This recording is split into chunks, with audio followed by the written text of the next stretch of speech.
সবথেকে গুরুত্বপূর্ণ তত্ত্ব কোনটা? প্রথম হলো সময়। জন্ম থেকে মৃত্যু পর্যন্ত এই যে সময়, এটাই তো হলো জীবন।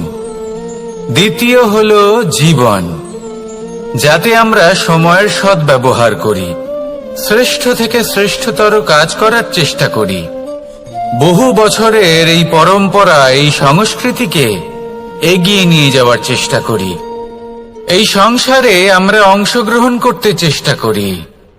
তৃতীয় হলো ধন, সেই ধন যা প্রত্যেক ব্যক্তি অর্জন করতে চেষ্টা করেন। এবার এই তিনটি তত্ত্বের মধ্যে একটা সামঞ্জস্য আছে, সমান ব্যাপার আছে, সে ধনই হোক বা সময় হোক বা হোক জীবন।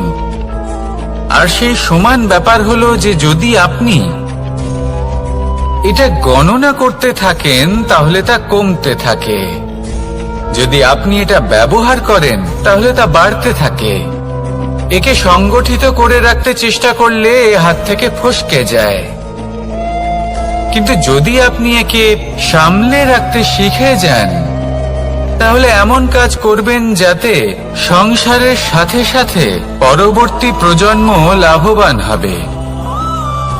যদি কিছু শিখতে চান তাহলে সামলাতে শিখুন, গণনা করা বা সংগঠিত করা নয়। আসুন আর আমার সাথে ভালোবেসে বলুন, রাধা রাধা। এই জীবনে আমাদের দুজন সঙ্গী, এক হলো অন্ধকার আর এক হলো প্রকাশ। এবার যখন এই অন্ধকারে আমরা প্রদীপ জ্বালাই, সেই প্রকাশের জন্য অন্ধকার আমাদের উপর রুষ্ট হয়ে চলে যায়। এবার যদি অন্ধকারকে খুশি করতে যাও তাহলে প্রকাশ আমাদের উপর রুষ্ট হয়ে চলে যায়। এ হলো ঠিক সেই পরিস্থিতি যে আমাদের দুই বন্ধু, তাদের মধ্যে সদ্ভাব নেই। যদি কোনো একজনের মান ভাঙাতে বা খুশি করতে যাও তাহলে দ্বিতীয়জন অবশ্যই রুষ্ট হয়। সেই অবস্থায় আপনাকে বোঝদারের মতো কাজ করতে হবে যে কখন কাকে সমর্থন করতে হবে, কখন কার সাথে চলতে হবে। যদি পারেন তাহলে সকলকে একসাথে নিয়ে চলবেন। যদি কোনো মানুষের মধ্যে বনিবনা না হয় তাহলে তাদের মধ্যে সামঞ্জস্য বজায় রেখে সংসারের রীতিনীতির চক্র চালিত করা, এটাই তো হলো মনুষ্য জীবন। এবার এটা কিভাবে করা সম্ভব? শুধুমাত্র প্রেমের দ্বারা। তাহলে এইভাবেই সবাইকে প্রেমের দ্বারা বেঁধে রাখুন আর আমার সাথে ভালোবেসে বলুন, রাধা রাধা। কিছু মানুষ বড়ই বিচিত্র হন, এমন ভাবে জীবনযাপন করেন যেন তাদের কোনোদিন মৃত্যুই হবে না। নিজেদের অহংকারের বশে একটা কথা ভুলে যান যে যতই তারা নিঃশ্বাস নিচ্ছেন, যতই তারা জীবনযাপন করছেন, ততই তারা মৃত্যুর দিকে এগিয়ে চলেছেন। কারণ আমাদের এই জীবন তার নিঃশ্বাসের উপর নির্ভরশীল। নিঃশ্বাস চলছে মানে জীবন চলছে। নিঃশ্বাস যদি থেমে যায় তাহলে জীবনও থেমে যাবে। আমাদের জীবনের প্রদীপ যে কোনো মুহূর্তে নিভে যেতে পারে, আর কত সময় বাকি রয়েছে সেই বিষয়ে আমাদের কোনো ধারণাই নেই। তাই যে মুহূর্ত আমরা এখন যাপন করছি সেটার সদ্ব্যবহার করে নেওয়া যাক, কোনো শুভ কর্ম করে নেওয়া যাক, এমন কোনো কর্ম যার দ্বারা আমাদের ব্যক্তিত্বতে এমন এক চমক আসে যে আমাদের মৃত্যুর পরেও এই সংসার আমাদের চিরস্মরণীয় করে। কারণ একটা কথা ঠিক, মৃত্যু হলো একটা অটল সত্য, তাকে মেনে নিতেই হবে, স্মরণীয় করে রাখতেই হবে। যে সময় আছে তার সদ্ব্যবহার করুন আর আমার সাথে ভালোবেসে বলুন, রাধা রাধা। এই সংসারের সব থেকে বড় সুখ কি? কেউ বলবেন নিজের লক্ষ্য প্রাপ্ত করা, কেউ বলবেন ধন উপার্জন করা, কেউ বলবেন নিদ্রাই সব থেকে বড় সুখ, কেউ বলবেন রাজ্য লাভ করা, আবার কেউ বলবেন মাতার হাত থেকে খাবার খাওয়া, আদি ইত্যাদি। কিন্তু যদি সত্যি কথা বলি, এই সংসারের সব থেকে বড় সুখ হলো সেবা করা। কখনো কাউকে সেবা করে দেখুন। এই সেবা দ্বারা অন্য কোনো মানুষের আশীর্বাদ লাভ করাতেই সুখ রয়েছে। আপনার সেবা ভাব দ্বারা যখন কোনো মানুষ নিজের অন্তরাত্মা থেকে আপনাকে আশীর্বাদ করে, তার থেকে বড় সুখ আর কিছুই নেই। কারণ প্রত্যেক মানুষের মধ্যে ঈশ্বর বাস করেন। নরের সেবাই হলো নারায়ণের সেবা। নিষ্কাম সেবা করাই হলো সব থেকে বড় সুখ। তাই নিজের অন্তরে সেবার এই ভাব জাগ্রত করুন। যে সুখের কথা আমি বলছি, সেই সুখ অনুভব করেই দেখুন। এই মন সুপ্রসন্ন হয়ে বলবে, রাধা রাধা। মানুষের এই জীবন, মানুষ জন্ম নেয়, একটা নির্দিষ্ট সময়ের পরে এই সংসার ত্যাগ করে চলেও যায়। এবার শুধু এটাই আবশ্যক নয় যে এই জীবনকালকে আপনি যাপন করবেন, শুধু এটাই গুরুত্বপূর্ণ নয়। আবশ্যক এবং গুরুত্বপূর্ণ হলো এটা যে এই জীবনকালে আপনি এমন কিছু করেন যাতে এই সংসারের মঙ্গল হয়, যাতে এই সংসার আপনাকে মনে রাখে, আপনার থেকে প্রেরিত হয়, আপনার মতো হতে চায়। প্রত্যেক বছর আপনার জন্মতিথির অপেক্ষা করে, এমন ভাবে আপনার জন্মদিন পালন করে যাতে সেটা মহোৎসবের আকার ধারণ করে। এবার এই জন্মদিন এমনি এমনি মহোৎসবে পরিণত হয় না। তখন হয় না যখন কোনো ব্যক্তি রাজার রূপে বা কোনো গোয়ালার রূপে জন্মগ্রহণ করে। তখন পরিণত হয় যখন একজন মানুষ জন্মগ্রহণের পরে এই সংসারকে কোনো শিক্ষা দিয়ে যান। কিভাবে একজন মানুষ গোয়ালা থেকে রাজা হতে পারে, কিভাবে একজন মানুষ অসত্য থেকে সত্যের পথে চলতে শুরু করেন, অধর্ম থেকে ধর্মের পথে চালিত হতে পারেন, কিভাবে অন্ধকার থেকে প্রকাশের দিকে যেতে পারেন, কিভাবে নিজের আত্মাকে পরমাত্মার সাথে মিলিত করতে পারেন। তা সে রামনবমী হোক বা জন্মাষ্টমী হোক, তাদের জীবনের সাথে জড়িত প্রত্যেক মুহূর্ত একটা পরবের আকার ধারণ করে। তাহলে আপনিও এইভাবে নিজের জীবন যাপন করতে থাকুন। এই সংসারে শুধু ভালোবাসা বিতরণ করুন, কিছুটা এমন ভাবে বিতরণ করুন যাতে আপনি এই সংসার থেকে চলে যাওয়ার পরেও এই সংসারে আপনি শুধুই ভালোবাসা বিতরণ করতে পারেন। যদি আপনি এরকম করেন, সংসারকে প্রেরণা দেন, তাহলে আপনার জীবনও রাধা কৃষ্ণের প্রেমের মতোই অলৌকিক এবং দৈব হয়ে উঠবে। আসুন আর আমার সাথে ভালোবেসে বলুন, রাধা রাধা। আপনি এটা শুনে থাকবেন যে ছোট্ট একটা বালক, সে ঈশ্বরের প্রতিরূপ হয়। কিন্তু এমন কেন বলা হয় তা কি আপনি কখনো ভেবে দেখেছেন? আমি আপনাকে বলছি। কোন একটা ছোট্ট বালককে দেখুন, সে কি করে? সকলকে সমান চোখে দেখে। ওর মনে না কোনো ছলনা রয়েছে, না কোনো কপটতা, না অহংকার রয়েছে, আর না কোনো বিষয় নিয়ে কোনো চিন্তা। সকলকে সে সমান চোখে দেখে আর নিজের মধ্যেই প্রসন্ন থাকে, সকল বিকার থেকে মুক্ত। এগুলোই তো সেই গুণ সেই বালকের মধ্যে, যা হলো ঈশ্বর স্বরূপ। এবার ভেবে দেখুন, যদি প্রত্যেকটা মানুষ এই ছোট বালকের মতো সেই সব গুণ নিজের মধ্যে জাগ্রত করে তোলে, তাহলে কি হবে? তারাও ঈশ্বর তুল্য হয়ে উঠবে। তাই আপনিও এটাই করুন, নিজের মনকে বিকার মুক্ত করুন সেই ছোট্ট বালকের মতো। মনের মধ্যে না কোনো চিন্তা রাখবেন, না মোহ, না ক্রোধ, না কোনো রকমের ছলনা বা কপটতা। সবাইকে সমান চোখে দেখুন আর নিজের মনেই প্রসন্ন থাকতে শিখুন। এই মন প্রেমময় হয়ে বলবে, রাধা রাধা। মানুষের জীবন বড়ই বিচিত্র হয়। যেই মুহূর্তে জন্ম নেয় একটা প্রতিস্পর্ধায় প্রবেশ করতে থাকে। মানুষ জন্ম নেয় আর প্রতিস্পর্ধা শুরু হয়ে যায় ভাই এবং বোনের মধ্যে সর্বশ্রেষ্ঠ হবার, সবার থেকে এগিয়ে থাকার। তারপরে সে যায় গুরুকুলে। নিজের বন্ধুদের মধ্যে সর্বশ্রেষ্ঠ হওয়ার প্রতিস্পর্ধা শুরু হয়।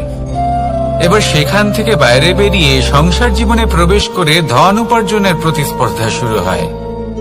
তা সে যুদ্ধই হোক বা কলা হোক, এই প্রতিস্পর্ধা কখনোই আমাদের পিছু ছাড়ে না। তাই যদি প্রতিস্পর্ধা করতেই হয়, তাহলে আমরা মানুষকে সাহায্য করার প্রতিস্পর্ধা কেন করব না? এমন এক প্রতিস্পর্ধা যাতে যে কেউ জিতুক বা যে কেউ হারুক না কেন, লাভ সকলের হবে। সকলের মধ্যে প্রেম বিতরণ করতে থাকুন, এইভাবেই আনন্দ বিতরণ করতে থাকুন, আর আমার সাথে ভালোবেসে বলুন, রাধা রাধা। দু রকমের প্রাকৃতিক বেগ থাকে। প্রথম হলো বর্ষা। যখন এর বর্ষণ হয় তখন মাটিকে শীতল করে নতুন ফসল ফলায়। আর দ্বিতীয় হয় পবন, যা আমাদের সর্বদা শ্বাসবায়ু প্রদান করে। অশান্ত এই মনকে শান্তি প্রদান করে, এই ক্লান্ত শরীরে স্ফূর্তি প্রদান করে। আমাদের জীবনে যত আবেগ আছে তা হয় বর্ষার মতো হওয়া উচিত, নয় হওয়া উচিত পবনের মতো। ক্রোধ, মতভেদ, বিবাদ, এগুলো হওয়া উচিত বর্ষার মতো। অর্থাৎ কিছু সময় পরে যেন এরা নিজে থেকেই ছিন্ন ভিন্ন হয়ে চলে যায়। আর যদি পবনের মতো কোনো আবেগ থাকা উচিত, তা হলো প্রেম, যা সর্বদা শ্বাসবায়ু প্রদান করে, সবসময় সাথে থাকে। একে আমরা অনুভব করতে পারি না, কিন্তু এ আমাদের অনুভব করার জন্য প্রাণবায়ু প্রদান করে। আর যখন চক্রবাতের মতো সে ভয়ঙ্কর হয়ে ওঠে, তখন সমগ্র সংসার বদলে দেয়। এর সারমর্ম একটাই, শক্তি। মতভেদ, ক্রোধ, বিবাদের মধ্যে নেই। শক্তি যদি থাকে, তা আছে প্রেমের মধ্যে। তাই এই প্রেমকে মনের মধ্যে রাখুন আর আমার সাথে বলুন, রাধা রাধা। প্রত্যেকটা মানুষ আলাদা হয় আর অত্যন্ত বিশেষ হয়। প্রত্যেক মানুষ ভিন্ন ভিন্ন পরিবেশে পালিত হয়, বড় হয়। প্রত্যেকের নিজস্ব চিন্তা ভাবনা থাকে, নিজস্ব বিচারধারা থাকে। যখন অনেক ভিন্ন বিচারধারা একত্রিত হয়ে যায়, তখন শুরু হয় বিবাদ। এবার এই বিবাদের সময় আপনি দেখবেন, দুই ব্যক্তি যাদের মধ্যে এই বিবাদ হচ্ছে, সবসময় এটা প্রমাণ করতে চান যে তার সামনের ব্যক্তি এবং তার ভাবনা, তার বিচারধারা বা তার বক্তব্য হলো অনুচিত। এবার এটাই যদি প্রেমপূর্বক রূপে আপনি ভেবে দেখতে চেষ্টা করেন যে সামনের ব্যক্তিটির বক্তব্য, তার মানসিকতা আসলে কি, তাতে উচিত ঠিক কি, সেটা আমরা বুঝতে পারি। একদিকে হলো এই বিবাদ, যা আপনাকে সামনের ব্যক্তিটিকে অনুচিত প্রমাণ করতে বাধ্য করে। আর অন্যদিকে হলো প্রেম, যা সামনের ব্যক্তিটির যুক্তি বুঝতে সাহায্য করে, তাতে উচিত কি রয়েছে সেটা বুঝতে বাধ্য করে, তাকে মহান হয়ে ওঠার পথে অগ্রসর হতে বাধ্য করে। তাই এই বিবাদকে ত্যাগ করুন আর প্রেমকে আপন করে নিন, আর এই প্রেম ভাব নিয়ে বলুন, রাধা রাধা। এই সংসারে বড়ই বিচিত্র এক শব্দ আছে, মূল্য। এর প্রয়োগ আমরা জীবনেও করে থাকি, আবার ব্যবসাতেও করে থাকি। একজন উদ্যোগপতি সবসময় বলেন, ব্যবসার মূল্য সবসময় উচ্চমান হওয়া উচিত, তাতে লাভ বেশি। অন্যদিকে আরেকজন ব্যক্তি যিনি পরোপকারী, যিনি ঈশ্বরের দর্শনের অভিলাষী, তিনি বলেন জীবনের মূল্য সব থেকে উচ্চমান হওয়া উচিত। অনেক সময় মানুষ কি করে থাকেন, ব্যবসার এই মূল্য তা উচ্চতার শিখরে পৌঁছানোর লোভে জীবনের মূল্য নামিয়ে ফেলেন, যেখানে এই সমগ্র সংসার প্রেমের দ্বারা চালিত হয়। প্রেমই হলো এই সংসারের আধার। এবার যদি আপনি প্রেম করতে শিখে যান, তাহলে ব্যবসাতে নিশ্চিত রূপে লাভের সাথে সাথে কীর্তি এবং যশ লাভও করতে পারবেন। তা আমি নিশ্চিত রূপে বলতে পারি, কারণ ব্যবসাতে ওঠা নামা এসব চলতেই থাকে। জীবনকে আপনি যদি একবার উচ্চতায় নিয়ে যেতে পারেন, তাহলে তা কখনোই নামবে না। আসুন আর আমার সাথে ভালোবেসে বলুন, রাধা রাধা। যা বাধা দেয় তা হলো অবরোধ, যা এগিয়ে নিয়ে যায় তা হলো বিকাশ, আর যা ভাগ করে দেয় তা হলো গুণ। আপনি সবাইকে আনন্দ দিন, তার বদলে আপনিও আনন্দ পাবেন। আপনি সবার মধ্যে প্রেম ছড়ান, আপনিও তার বদলে প্রেমই পাবেন। এই দেখুন না, মেঘেদের দেখুন। এই যে মেঘ, এই মেঘের গুণ এইটা নয় যে এরা জল সংগ্রহ করে রাখে। এদের গুণ হলো এটাই যে এই মেঘ সকলের মধ্যে জল ভাগ করে দেয়। ধরিত্রীর এবং জগতের তৃষ্ণা নিবারণ হয়। সূর্য, সূর্যের গুণ এইটা নয় যে সে সব থেকে বেশি তেজস্বী। তার গুণ হলো এটাই যে সে নিজের তেজ সবার মধ্যে ভাগ করে দিতে পারে। ঠিক সেইভাবেই জীবনে আনন্দ, উল্লাস, প্রেম এই সব কিছুই ভাগ করে নিতে শিখুন। এটাই হলো একটা গুণ, আর তার বদলে আপনি দ্বিগুণ আনন্দ, দ্বিগুণ উল্লাস, দ্বিগুণ প্রেম অবশ্যই পাবেন। যদি আপনি এই সবকিছু নিজের কাছেই জমিয়ে রাখেন, তাহলে আপনি নিজের বিকাশে নিজেই বাধা দেবেন। আসুন আর আমার সাথে ভালোবেসে বলুন, রাধা রাধা। আপনি কখনো মাখনের হাঁড়ি ভেঙেছেন? কত আনন্দ পাওয়া যায়। এই মাখনের হাঁড়ি ভাঙলে পুরো মাখন আমাদের গায়ে এসে পড়ে আর মন উচ্ছ্বসিত হয়ে ওঠে। কিন্তু তার জন্য বালগোপালদের কত চেষ্টা করতে হয় সেটা কখনো ভেবে দেখেছেন? প্রথমে বড়ই পরিশ্রম করে একের ওপর এক সাবধানে ওপরে চড়তে হয়, তারপরে ভারসাম্য বজায় রাখতে হয়, পড়ে গেলে হবে না। তারপর এই হাতের দ্বারা সেই মাখনের হাঁড়ি ভাঙতে হয়, তখন মাখন পড়ে। এবার এরকমই কিছু আমাদের জীবনে আমাদের সাথেও হয়। এবার আপনি বলবেন যে মাখনের হাঁড়ি ভাঙার এই প্রক্রিয়া, তার সাথে জীবনের কি সম্পর্ক থাকতে পারে? আসলে আমাদের মনের মাঝেও একটা হাঁড়ি রয়েছে, অহংকারের হাঁড়ি।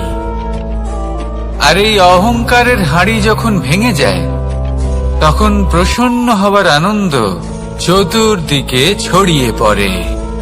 এই মন, এই আত্মা, এই দুই প্রসন্ন হয়ে যায়।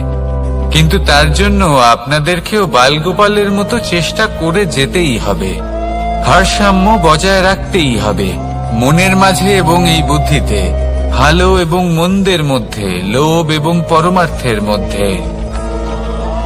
আর তারপর নিজে হাতে অহংকারের এই হাঁড়ি ভেঙে দিতে হয়। দেখুন, যদি ঈশ্বরের সঙ্গ লাভ করতে চান, তাহলে অহংকারের এই হাঁড়ি ভাঙতেই হবে। আসুন আর আমার সাথে ভালোবেসে বলুন, রাধা রাধা। মুঠো হাতের শক্তি বেশি, মুঠো খুললেই তা দুর্বল। তা এমন কি থাকা উচিত এই বন্ধ মুঠোয় যা লাখের সমান?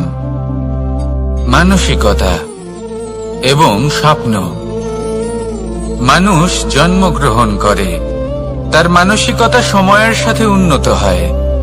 মানসিকতা অনুযায়ী সে স্বপ্ন দেখে, আর সেই স্বপ্ন সার্থক করতে সে পরিশ্রম করতে থাকে। কিন্তু খুব গুরুত্বপূর্ণ একটা কথা আছে যা আপনার মনে রাখা উচিত। আপনার এই মানসিকতা, আপনার এই স্বপ্ন, তা যেন আপনার নিয়ন্ত্রণে থাকে। আপনার বন্ধ মুঠোয় যেন এর লাগাম থাকে, আপনি যেন এর প্রভু হন। যদি তা হয় তবেই আপনি লাভবান হবেন। যদি এরা আপনাকে নিয়ন্ত্রণ করতে থাকে, যদি আপনার মুঠো খুলে যায়, না পথ আপনার নিয়ন্ত্রণে থাকবে, না মানসিকতা থাকবে, না স্বপ্ন নিয়ন্ত্রণে থাকবে।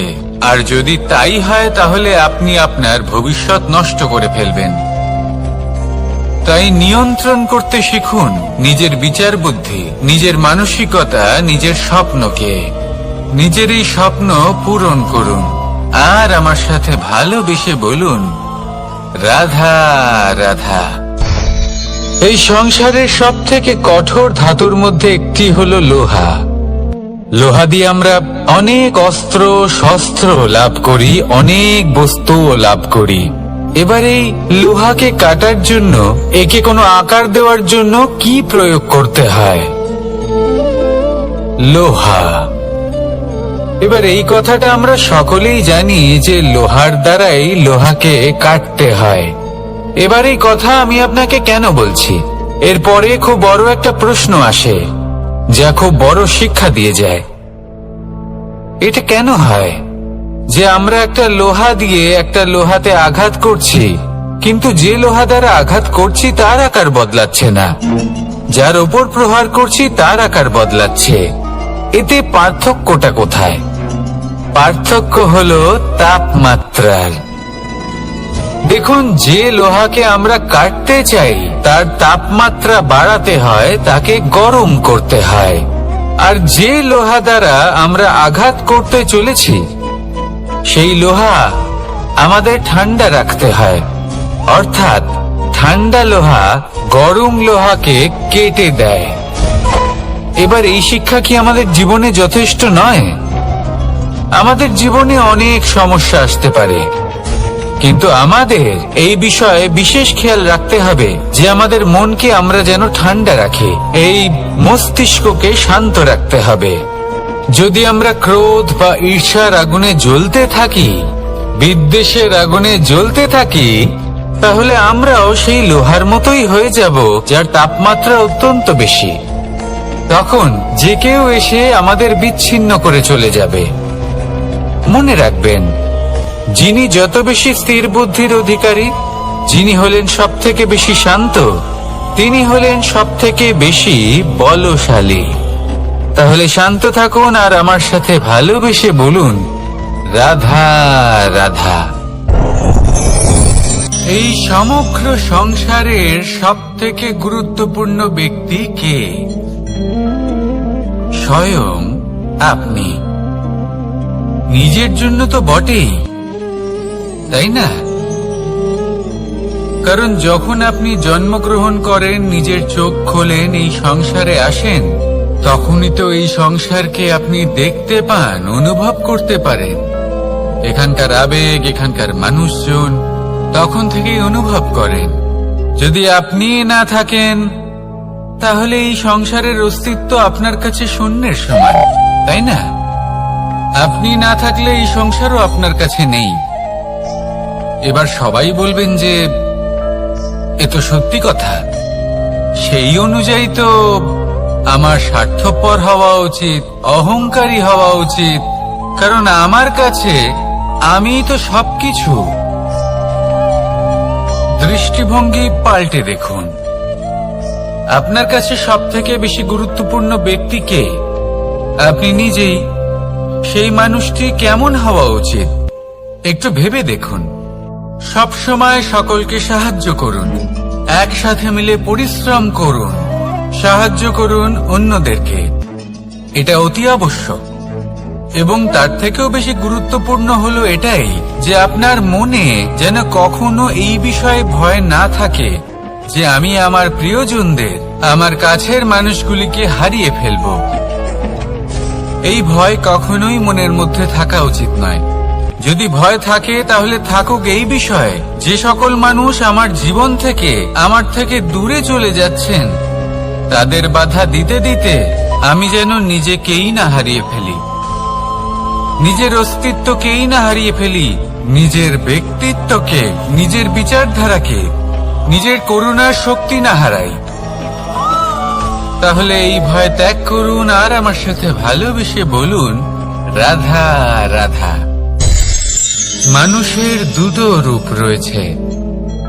এক, আমাদের এই মুখ, যা শুধুই চোখে দেখা যায়, আর দ্বিতীয়, আমাদের এই মন, যা শুধুমাত্র অন্তরাত্মা দ্বারা দেখা যায়।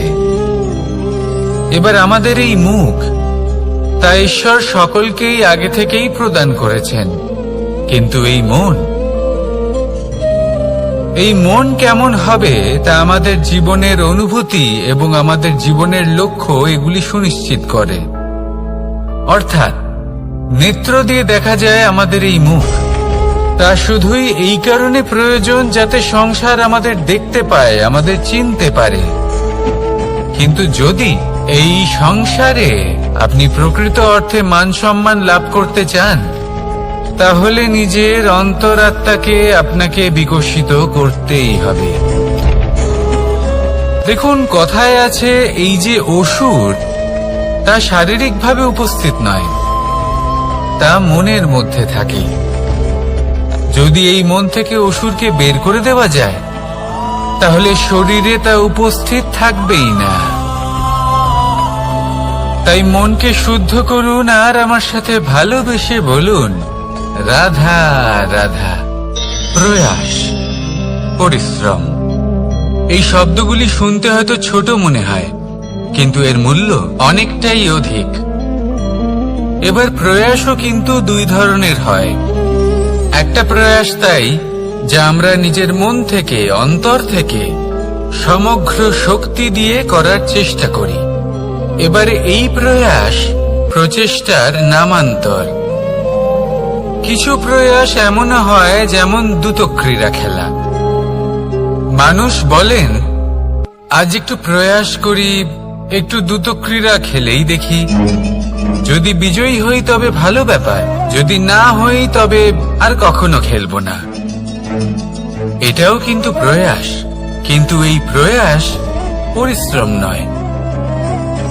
পাণ্ডবদের দেখুন, ওনারা যখন পরিশ্রম করেছিলেন, তখন খাণ্ডবপ্রস্থকেও ইন্দ্রপ্রস্থ বানিয়েছিলেন। দ্রুতক্রীড়া খেললেন, সেই মুহূর্তেই ইন্দ্রপ্রস্থ হারিয়ে ফেললেন। পরিশ্রম করলেন, সগৌরবের রাজা হলেন। দ্রুতক্রীড়া খেললেন, তখন এক মুহূর্তে রাজা থেকে নিঃস্ব হয়ে গেলেন।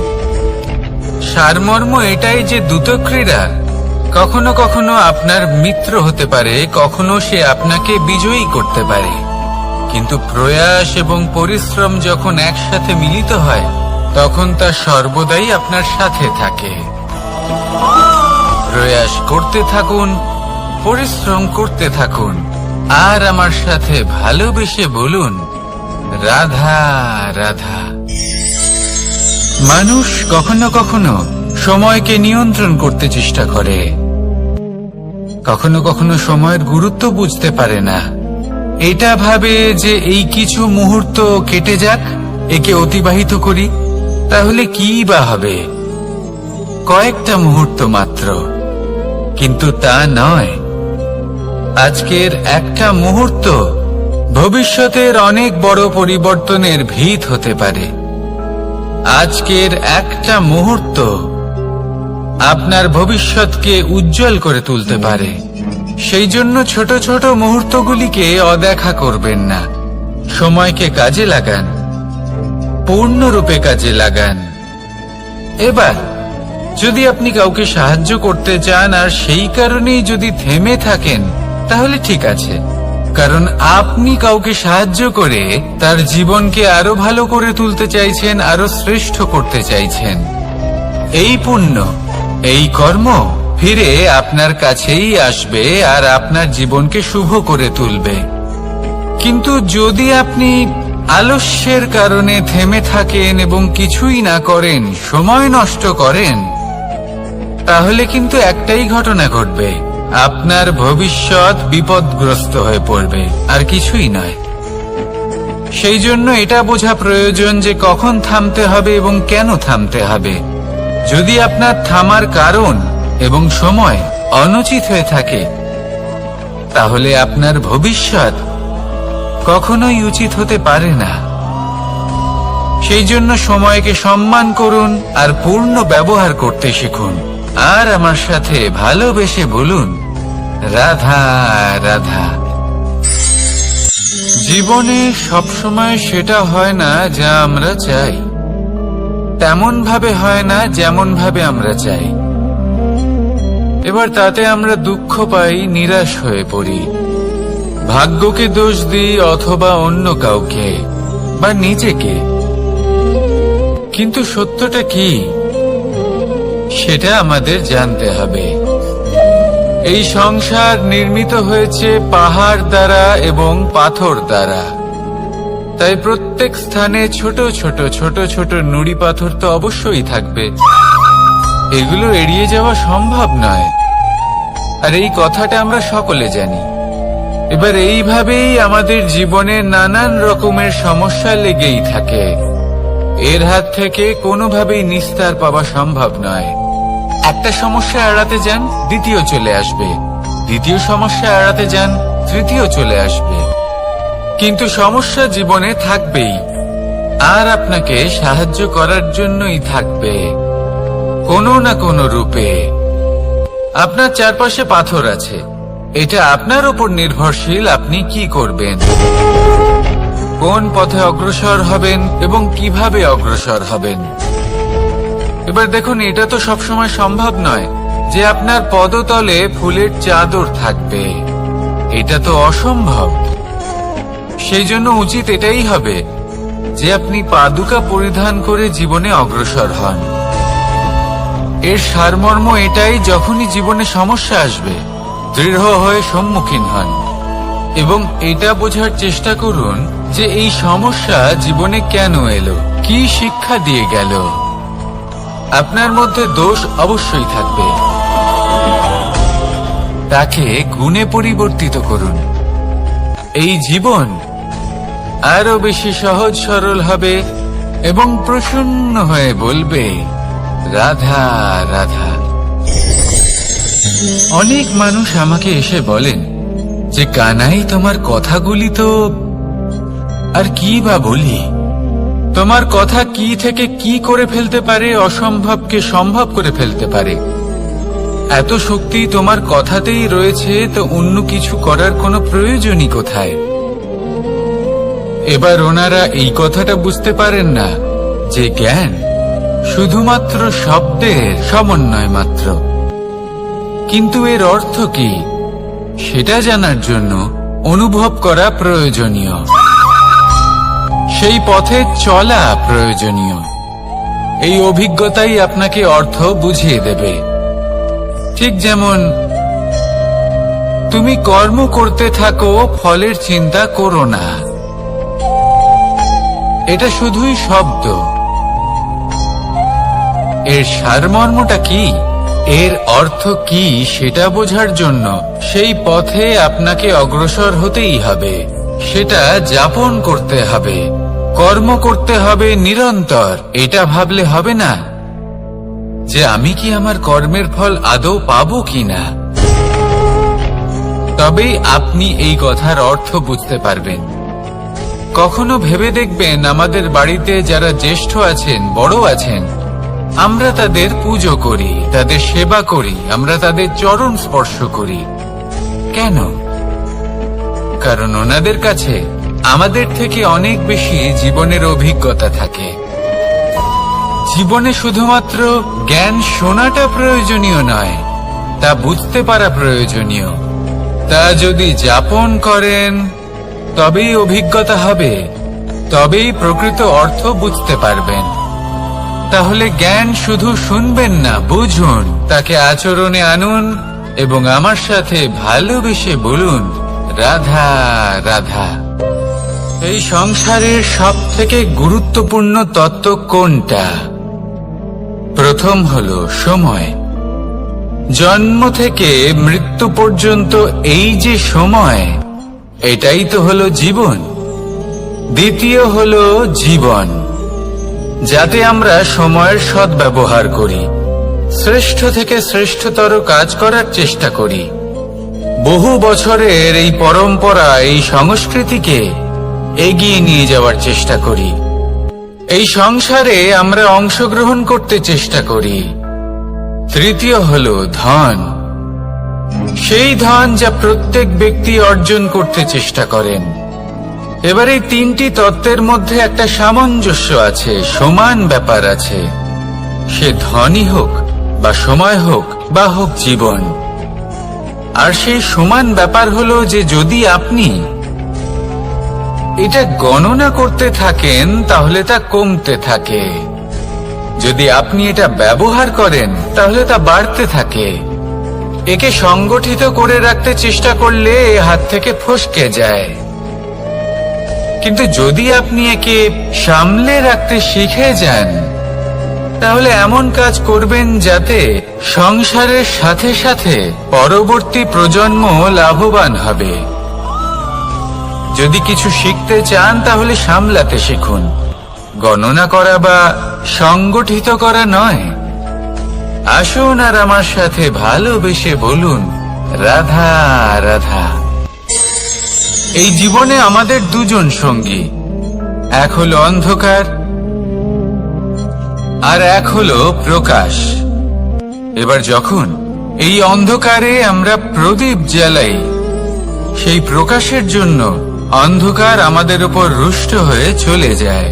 এবার যদি অন্ধকারকে খুশি করতে যাও তাহলে প্রকাশ আমাদের উপর রুষ্ট হয়ে চলে যায়। এ হলো ঠিক সেই পরিস্থিতি যে আমাদের দুই বন্ধু, তাদের মধ্যে সদ্ভাব নেই। যদি কোনো একজনের মান ভাঙাতে বা খুশি করতে যাও তাহলে দ্বিতীয়জন অবশ্যই রুষ্ট হয়।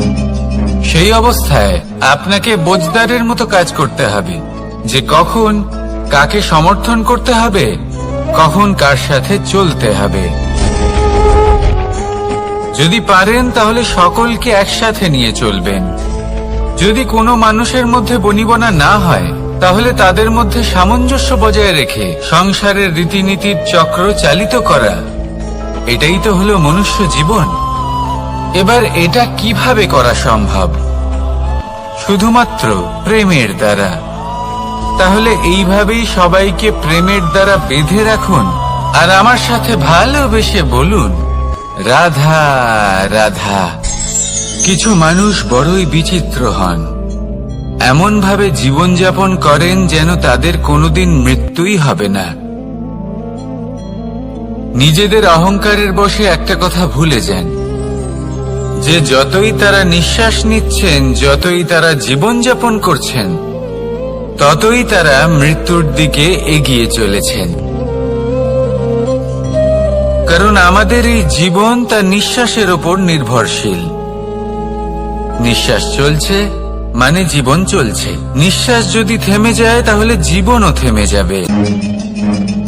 আমাদের জীবনের প্রদীপ যে কোনো মুহূর্তে নিভে যেতে পারে, আর কত সময় বাকি রয়েছে সেই বিষয়ে আমাদের কোনো ধারণাই নেই।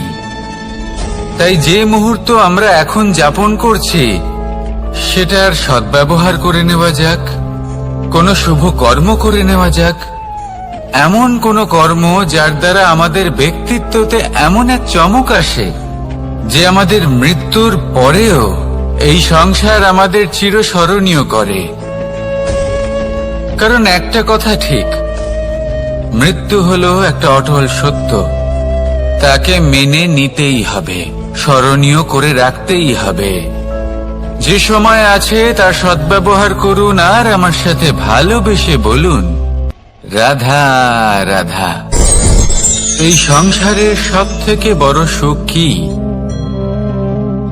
কেউ বলবেন নিজের লক্ষ্য প্রাপ্ত করা, কেউ বলবেন ধন উপার্জন করা, কেউ বলবেন নিদ্রাই সব থেকে বড় সুখ, কেউ বলবেন রাজ্য লাভ করা, আবার কেউ বলবেন মাতার হাত থেকে খাবার খাওয়া, আদি ইত্যাদি। কিন্তু যদি সত্যি কথা বলি, এই সংসারের সব থেকে বড় সুখ হলো সেবা করা। কখনো কাউকে সেবা করে দেখুন,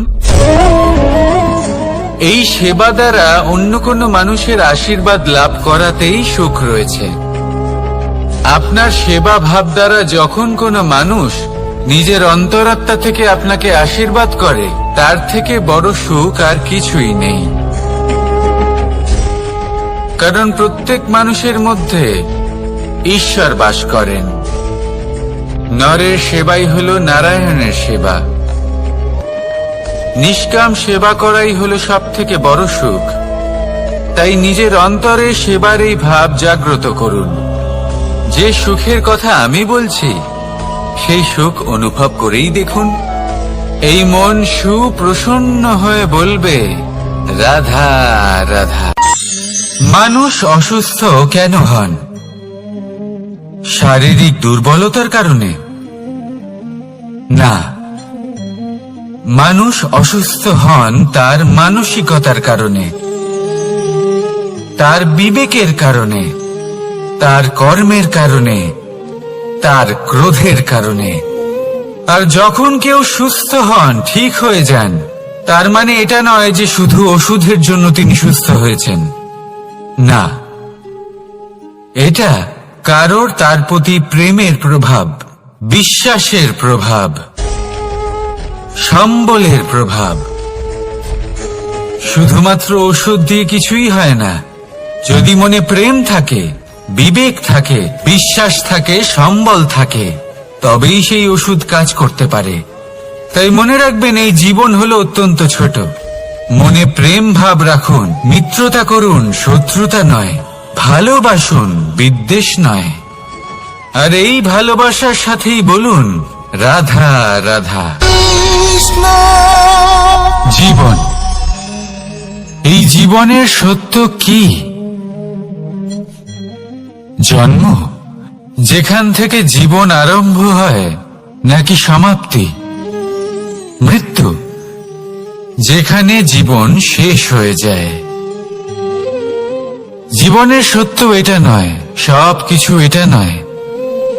ভালো করে ভেবে দেখলে কিছুই যায় আসে না যে আপনার জন্ম কোথায় হয়েছে, কিভাবে হয়েছে। এতেও কিছু যায় আসে না যে আপনার মৃত্যু কোথায় হবে, কিভাবে হবে।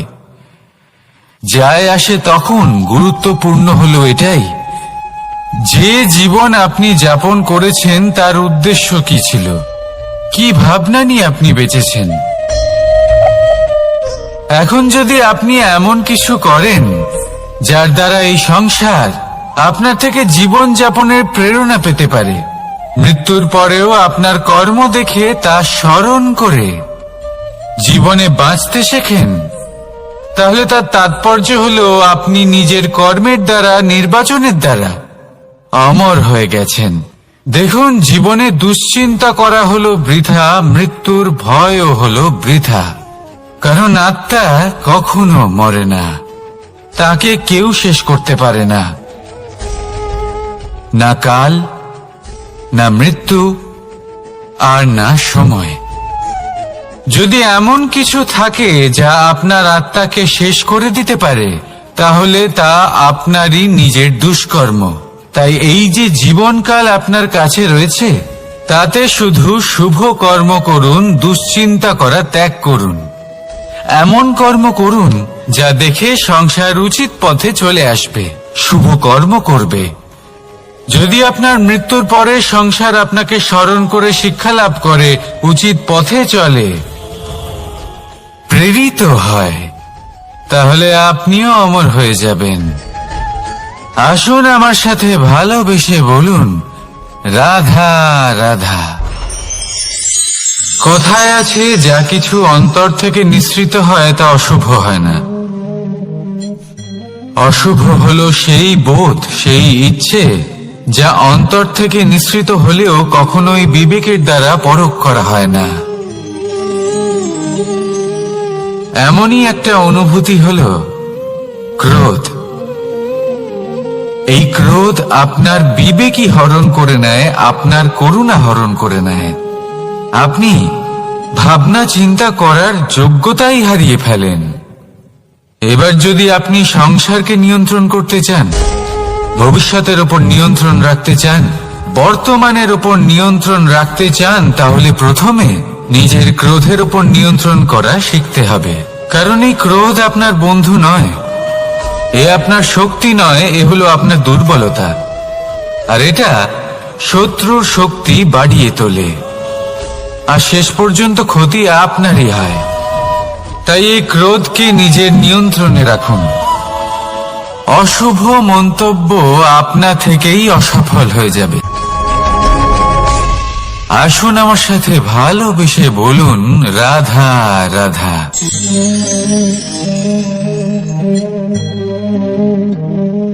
প্রশান্তি জড়িত নিদ্রা মানুষের জীবনের একটা অত্যন্ত গুরুত্বপূর্ণ সুখ এবং প্রয়োজনীয়তাও। দেখতে গেলে এই সংসারের প্রত্যেক পশু পাখি, প্রত্যেক জীব অবশ্যই নিদ্রা প্রাপ্ত করেন, কিন্তু মানুষ, যার মধ্যে বিচার বিবেচনা করার শক্তি অন্যদের থেকে অনেক বেশি, তার কিন্তু ঘুমের কিছু সমস্যা অবশ্যই হয়। কি বলেন? তাই তো। এবার এর কারণ কি? চিন্তা। এবার চিন্তা আমাদের সবার জীবনে আছে। আমরা সকলে জানি যে চিন্তা কখনো আমাদের সাহায্য করে না, তাও আমাদের জীবনে আছে। কেন? চিন্তার মাধ্যমে কি কখনো কোনো সমস্যার সমাধান হয়েছে? অর্থের চিন্তা করলে কি অর্থ লাভ হয়? ভবিষ্যতের চিন্তা করলে কি ভবিষ্যৎ ঠিক হয়ে যায়? স্বাস্থ্যের চিন্তা করলে কি স্বাস্থ্য নিজে থেকেই ঠিক হয়? হয় না। তাহলে এই সব কিছু থেকে আমাদের একটা ছোট্ট শিক্ষা অবশ্যই লাভ করা উচিত। আপনিও আপনার কাঁধ থেকে চিন্তার এই বোঝা নামিয়ে ফেলুন, আর এই সব ইচ্ছে একত্রিত হয়ে আমাদের মনে চিন্তা উৎপন্ন করে। তাই এই চিন্তাগুলিকে ত্যাগ করুন। প্রকৃতির প্রেমের উপর বিশ্বাস রাখুন। মনে রাখবেন, যিনি চিন্তা মুক্ত হবেন তিনি চিতা মুক্ত হবেন। সুখের নিদ্রা প্রাপ্ত করুন, আর নিদ্রায় যাবার আগে আমার সাথে ভালোবেসে বলুন, রাধা রাধা। মহাদেব, সেই দেবতা যিনি মহান, যাকে দেবতাদের দেবতা বলা হয়, যিনি হলেন আমার আরাধ্য। কখনো আপনার মনে এই প্রশ্ন এসেছে যে শিবকেই কেন মহাদেব বলা হয়, অন্য কোনো দেবতাকে কেন বলা হয় না? সেই কারণ মহাদেবের মধ্যে, ওনার মধ্যে এমন এক বিশেষ গুণ রয়েছে যা অন্য কারোর নেই। তা হল নিঃস্বার্থ হয়ে মানুষের সেবা করা। যদি প্রয়োজন পড়ে, যদি সৃষ্টির পথে বিনাশের কালো মেঘ ছেয়ে থাকে, তখন নিজের প্রাণের চিন্তা না করে হলাহল পান করার জন্য প্রস্তুত থাকেন মহাদেব। আর এই অদ্বিতীয় ত্যাগের জন্যই শিবকে মহাদেব বলে ডাকা হয়। এবার যদি কোনো মানুষও নিঃস্বার্থ ভাবনার দ্বারা নিজেকে অর্পণ করে দেয় এই জগতের কল্যাণের জন্য, মানুষের সেবার জন্য, তাহলে তিনিও মহাপুরুষ, মহামানব হতে পারেন। যদি কেউ অভুক্ত থাকেন, তাহলে নিজের থালা থেকে অর্ধেক খাবার তাকে দিয়ে দিন। যদি কেউ অসুস্থ হন, তাহলে তাকে সেবা করার, চিকিৎসা করার চেষ্টা করুন। এই জীবন শুধু নিজের জন্য নয়, অন্যদের প্রতি, সমস্ত সংসারের প্রতি উৎসর্গ করুন। যদি এইসব মানুষ শিখে যান, তাহলে তিনি মহাদেবের পথে অগ্রসর হতে পারেন। যদি মানুষ নিঃস্বার্থ ভাবনার দ্বারা এই সংসারের সেবা করতে শিখে যান, তাহলে তিনি নিশ্চিত রূপে মহামানব অবশ্যই হতে পারবেন। আসুন আমার সাথে ভালোবেসে বলুন, রাধা রাধা। স্বর্ণ, হিরে, মুক্ত, মানিক, এই সব কিছুকে আগে পাথর বলা হতো। তাহলে এমন কি হলো যে এদের রত্ন বলা হয়? আর রত্ন তা বাস্তবে আসলে কি?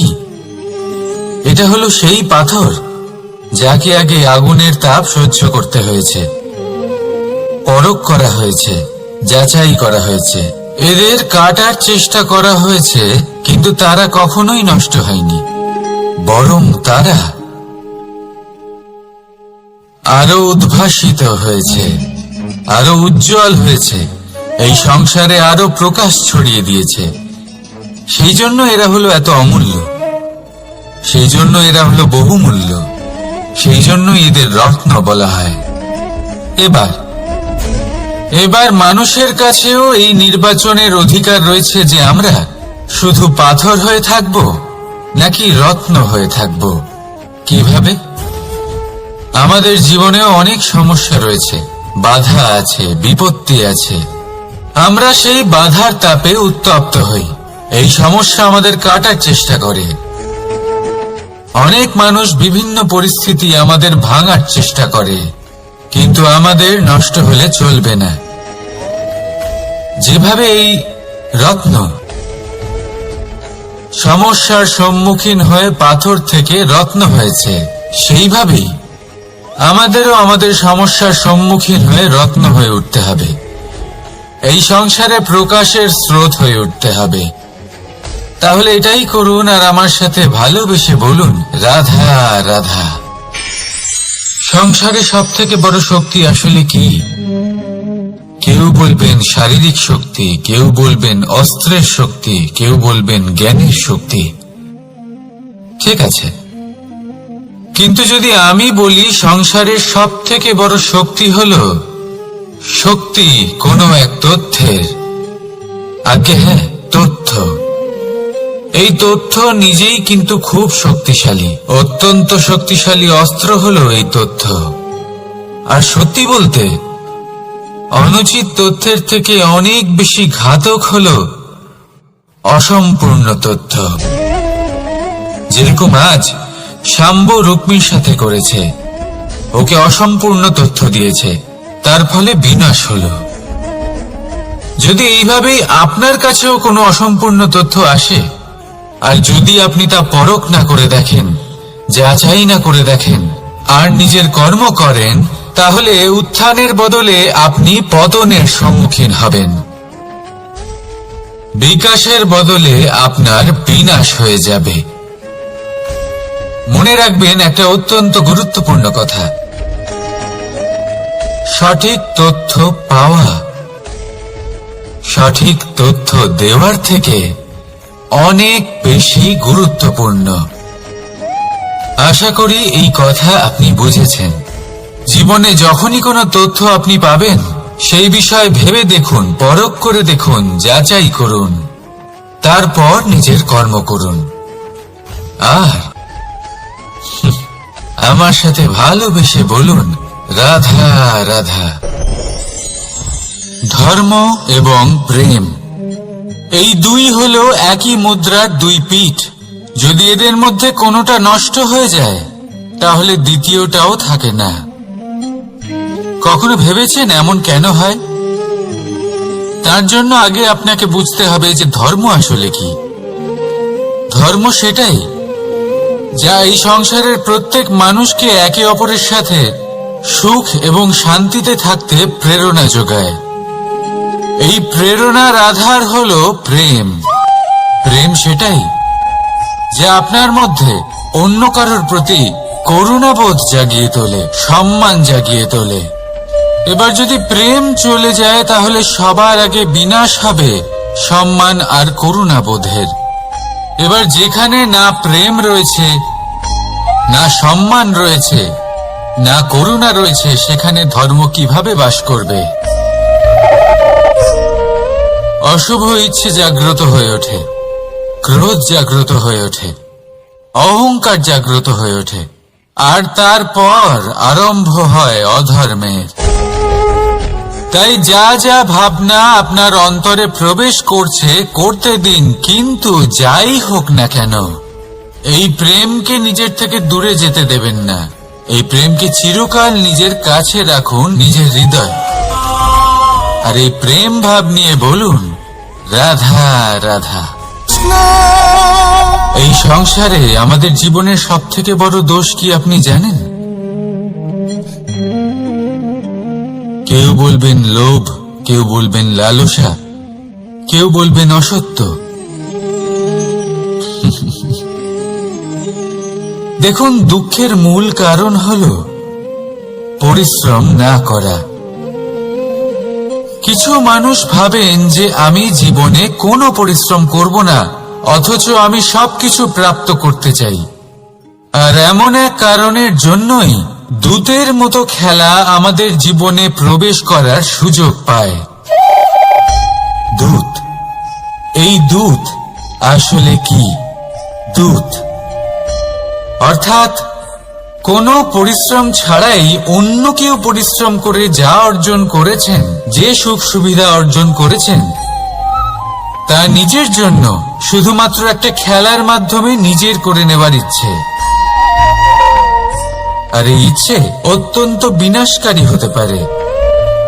এই ইচ্ছে যদি আপনার বিবেক, আপনার মন, আপনার চেতনা, আপনার ভাবনা প্রবাহিত করে ফেলে, তারপরে আপনি চেষ্টা করতে শুরু করে দেবেন, আর সেইখান থেকেই আপনার পতন শুরু হবে। এই চেষ্টা করবেন যে অন্য কারোর জীবনের সমস্ত ধন, তার সমস্ত জীবন সম্পূর্ণভাবে নিজের করে নেওয়া। কারণ প্রথমে আশা জাগ্রত হয়, আর এই আশা হতাশায় পরিণত হতে সময় লাগে না।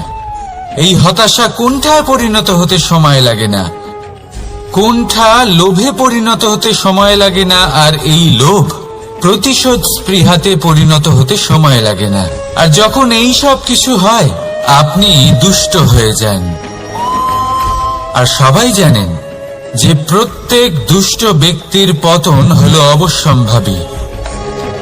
তাই নিজেকে দূতের থেকে দূরে রাখুন আর পরিশ্রমকে নিজের কাছে টেনে নিন। জীবনে আপনার যা যা স্বপ্ন রয়েছে, যা আপনি করতে চান, শুধুই পরিশ্রম দ্বারা অর্জন করুন। তাহলে তাই করুন, আর আমার সাথে ভালোবেসে বলুন, রাধা রাধা। জীবনে কিছু শেখা অত্যন্ত গুরুত্বপূর্ণ। এবার কি কি শিখতে হবে, সেই সব শেখানোর জন্য অনেক শিক্ষক রয়েছেন। কিন্তু কি শিখবেন না আর কি করবেন না, এটা আমাদের নিজের অভিজ্ঞতা দিয়ে শিখতে হয়। কিন্তু তার মানে এটা নয় যে যদি আপনাকে শিখতে হয় যে আগুনের তাপ কতটা, আপনাকে আগুনের মধ্যে হাত দিতে হবে। না, অন্য কারোর অভিজ্ঞতা দ্বারাও শিখতে পারেন। প্রশ্ন শুধুমাত্র একটাই যে আপনি কি শিখতে চান নাকি চান না। যদি আপনি এটাই ভাবেন যে আমি শুধুই নিজের অভিজ্ঞতা দ্বারাই শিখতে চাই, তাহলে জীবনকাল ছোট মনে হবে, অনেক কিছুই শিখতে পারবেন না। তাই নিজের সাথে সাথে বড়দের অভিজ্ঞতার দ্বারাও শেখা শুরু করে দিন। এই সংসারের অভিজ্ঞতা দ্বারা শিখতে শুরু করে দিন। আর এটা নিশ্চিত রূপে শেখা আবশ্যক যে কখন কি করবেন না, কোথায় থামতে হবে আর কোথায় থামবেন না। তাহলে আসুন আর আমার সাথে ভালোবেসে বলুন, রাধা রাধা। ভোজন। এবার ভোজন সংগ্রহ করার জন্য মানুষ কি না করেন, সব সময় চেষ্টা করতে থাকেন।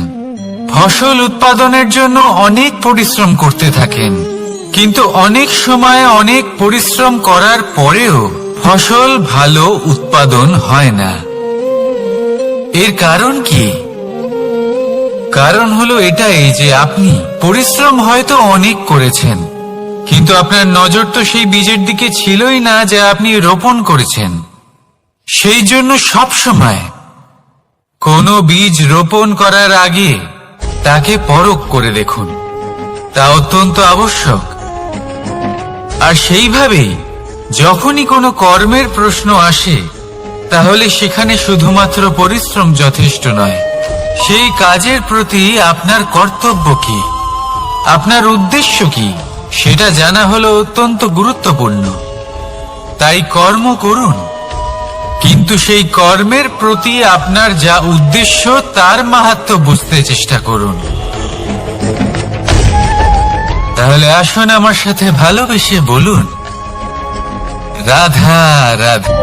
জীবনে যখনই কোনো বস্তু বা সুখ স্বাচ্ছন্দ্য অধিক মাত্রায় আপনার কাছে চলে আসে, তখন নিজেকে শ্রেষ্ঠ মনে করার একটা প্রবণতা দেখা যায়, যা হয় আত্মবিশ্বাসে পরিণত হয়, নয়তো অহংকারে।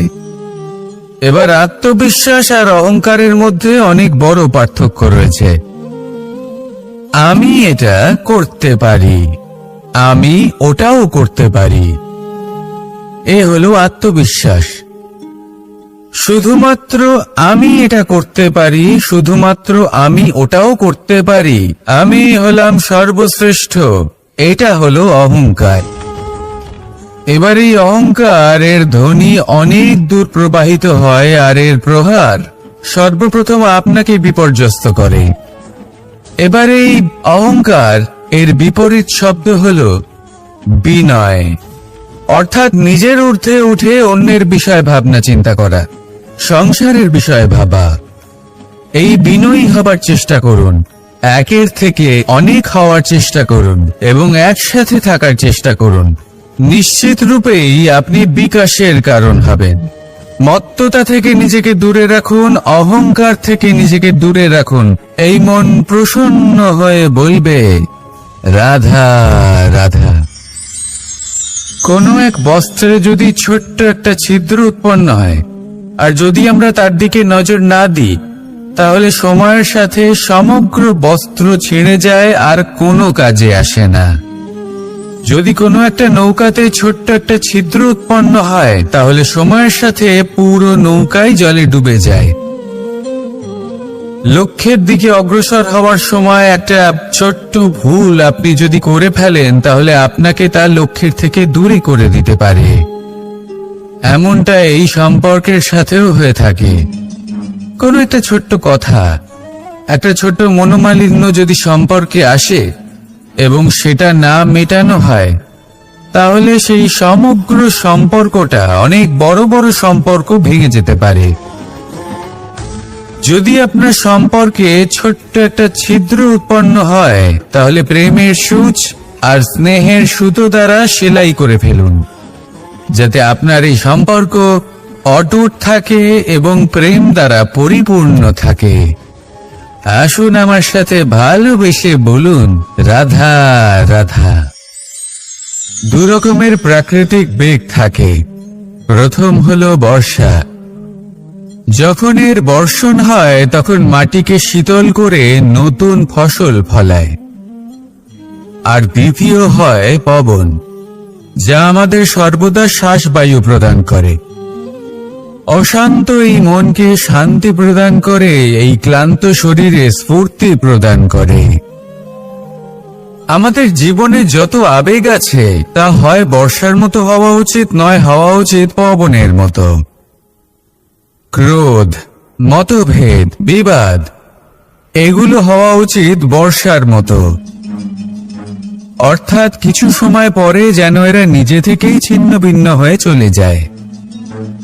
আর যদি পবনের মতো কোনো আবেগ থাকা উচিত, তা হলো প্রেম, যা সর্বদা শ্বাসবায়ু প্রদান করে, সবসময় সাথে থাকে। একে আমরা অনুভব করতে পারি না, কিন্তু এই আমাদের অনুভব করার জন্য প্রাণবায়ু প্রদান করে। আর যখন চক্রবাতের মতো সে ভয়ঙ্কর হয়ে ওঠে, তখন সমগ্র সংসার বদলে দেয়। এর সারমর্ম একটাই, শক্তি। মতভেদ, ক্রোধ, বিবাদের শক্তি যদি থাকে, তা আছে প্রেমের মধ্যে।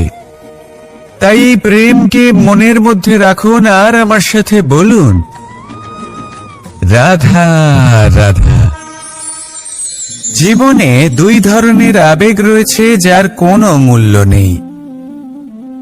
আমার কথার অর্থ এটা নয় যে এদের কোনো গুরুত্ব নেই। গুরুত্ব যথেষ্টই রয়েছে, শুধু এদের জন্য আপনাকে কোনো মূল্য দিতে হয় না।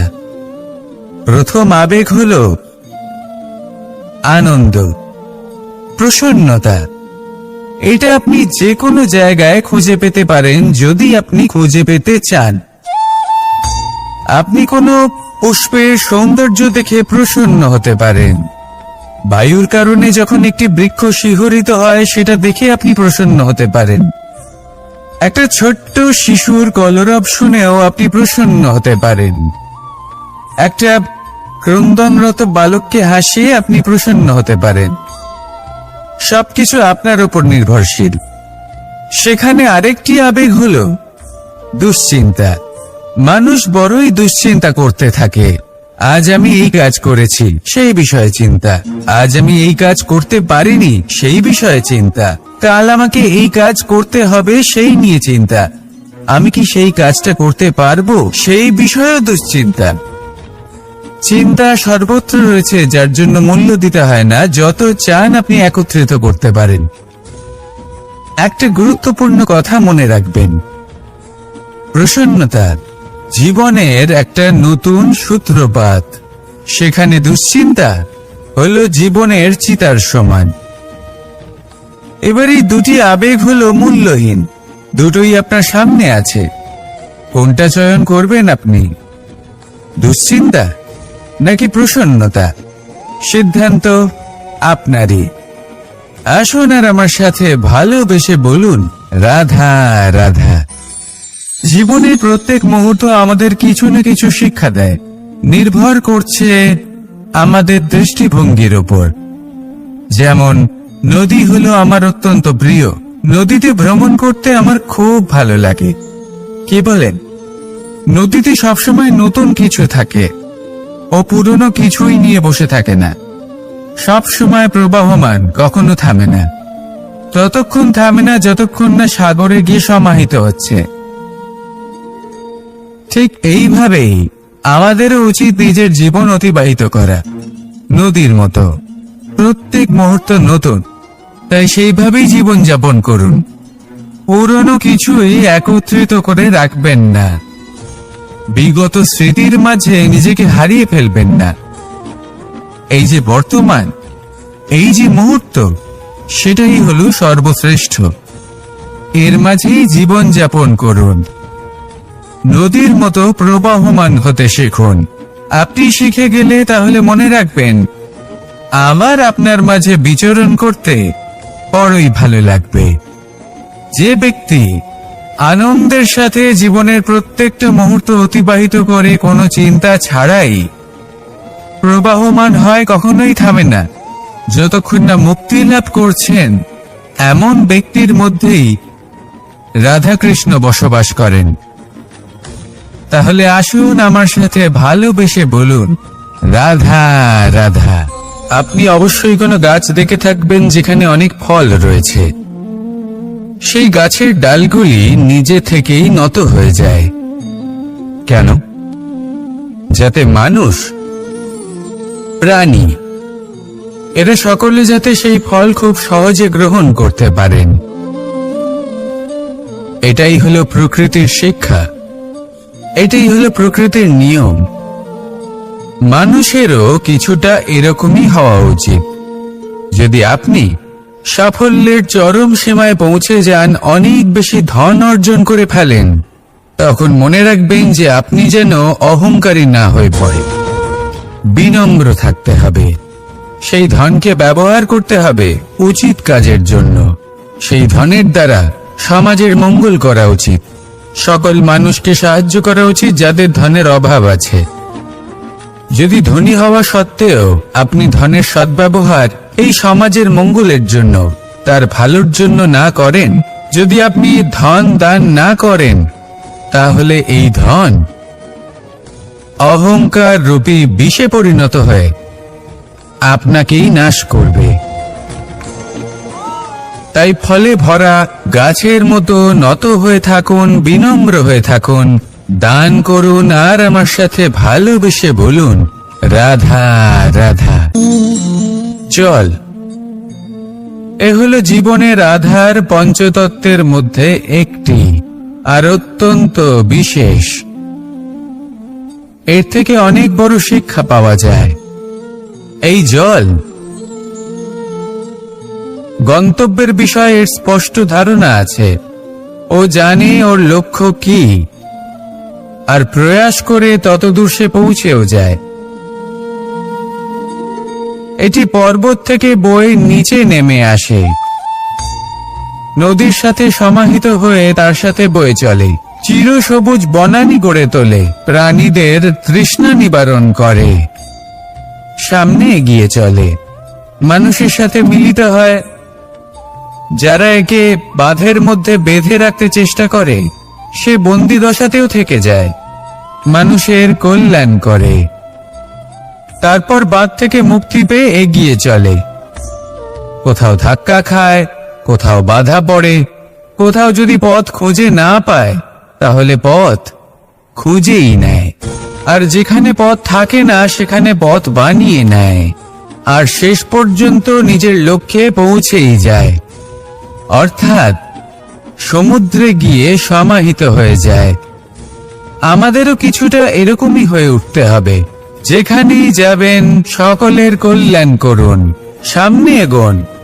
আপনি কোথাও পড়ে গেলে, ধাক্কা খেলে আঘাত লাগবেই, উত্থান পতন লেগেই থাকে। সামনে এগোতে থাকুন। কোথাও পথ না পেলে তা খুঁজে নিন, কোথাও পথ না থাকলে তা বানিয়ে নিন। নিজের গন্তব্যের কথা সব সময় মনে রাখুন। শেষ পর্যন্ত নিজের মোক্ষ লাভ আপনি অবশ্যই করবেন। আর আমার সাথে ভালোবেসে বলুন, রাধা রাধা। মানুষ অসুস্থ কেন হন? শারীরিক দুর্বলতার কারণে?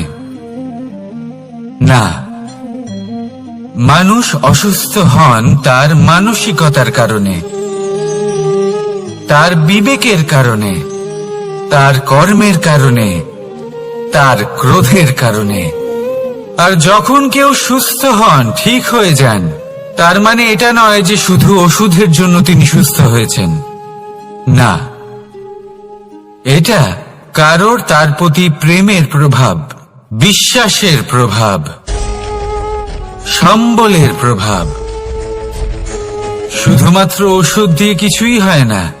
যদি মনে প্রেম থাকে, বিবেক থাকে, বিশ্বাস থাকে, সম্বল থাকে, তবেই সেই ওষুধ কাজ করতে পারে। তাই মনে রাখবেন, এই জীবন হলো অত্যন্ত ছোট। মনে প্রেম ভাব রাখুন, মিত্রতা করুন, শত্রুতা নয়, ভালোবাসুন, বিদ্বেষ নয়। আর এই ভালোবাসার সাথেই বলুন, রাধা রাধা। জীবন, এই জীবনের সত্য কি? জন্ম, যেখান থেকে জীবন আরম্ভ হয়, নাকি সমাপ্তি? মৃত্যু, যেখানে জীবন শেষ হয়ে যায়। জীবনের সত্য এটা নয়, সব কিছু এটা নয়।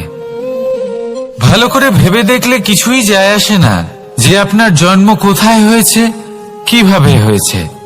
এতেও কিছু যায় আসে না যে আপনার মৃত্যু কোথায় হবে, কিভাবে হবে। যায় আসে তখন, গুরুত্বপূর্ণ হলো এটাই যে জীবন আপনি যাপন করেছেন তার উদ্দেশ্য কি ছিল, কি ভাবনা নিয়ে আপনি বেঁচেছেন।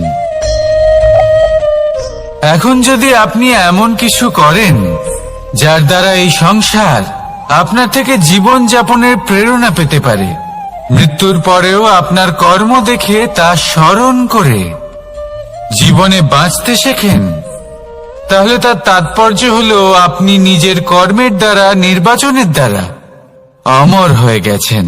দেখুন, জীবনে দুশ্চিন্তা করা হলো বৃথা, মৃত্যুর ভয়ও হলো বৃথা। কারণ আত্মা কখনো মরে না, তাকে কেউ শেষ করতে পারে না। না কাল, না মৃত্যু, আর না সময়। যদি এমন কিছু থাকে যা আপনার আত্মাকে শেষ করে দিতে পারে, তাহলে তা আপনারই নিজের দুষ্কর্ম। তাই এই যে জীবনকাল আপনার কাছে রয়েছে, তাতে শুধু শুভ কর্ম করুন, দুশ্চিন্তা করা ত্যাগ করুন। এমন কর্ম করুন যা দেখে সংসার উচিত পথে চলে আসবে, শুভ কর্ম করবে। যদি আপনার মৃত্যুর পরে সংসার আপনাকে স্মরণ করে শিক্ষা লাভ করে, উচিত পথে চলে, প্রেরিত হয়, তাহলে আপনিও অমর হয়ে যাবেন। আসুন আমার সাথে ভালোবেসে বলুন, রাধা রাধা।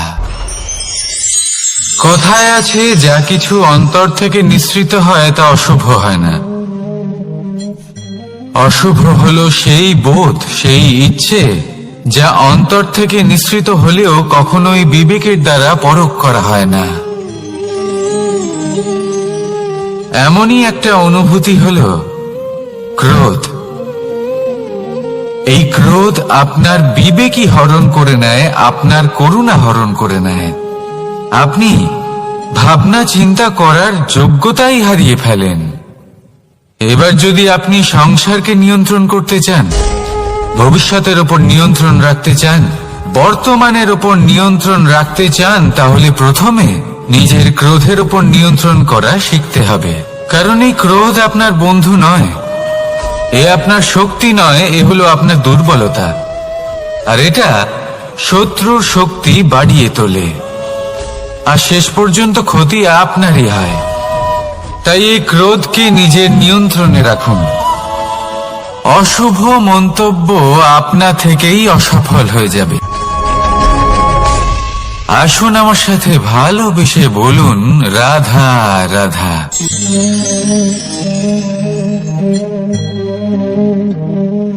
প্রশান্তি জড়িত নিদ্রা মানুষের জীবনের একটা অত্যন্ত গুরুত্বপূর্ণ সুখ এবং প্রয়োজনীয়তাও। দেখতে গেলে এই সংসারের প্রত্যেক পশু পাখি, প্রত্যেক জীব অবশ্যই নিদ্রা প্রাপ্ত করেন, কিন্তু মানুষ,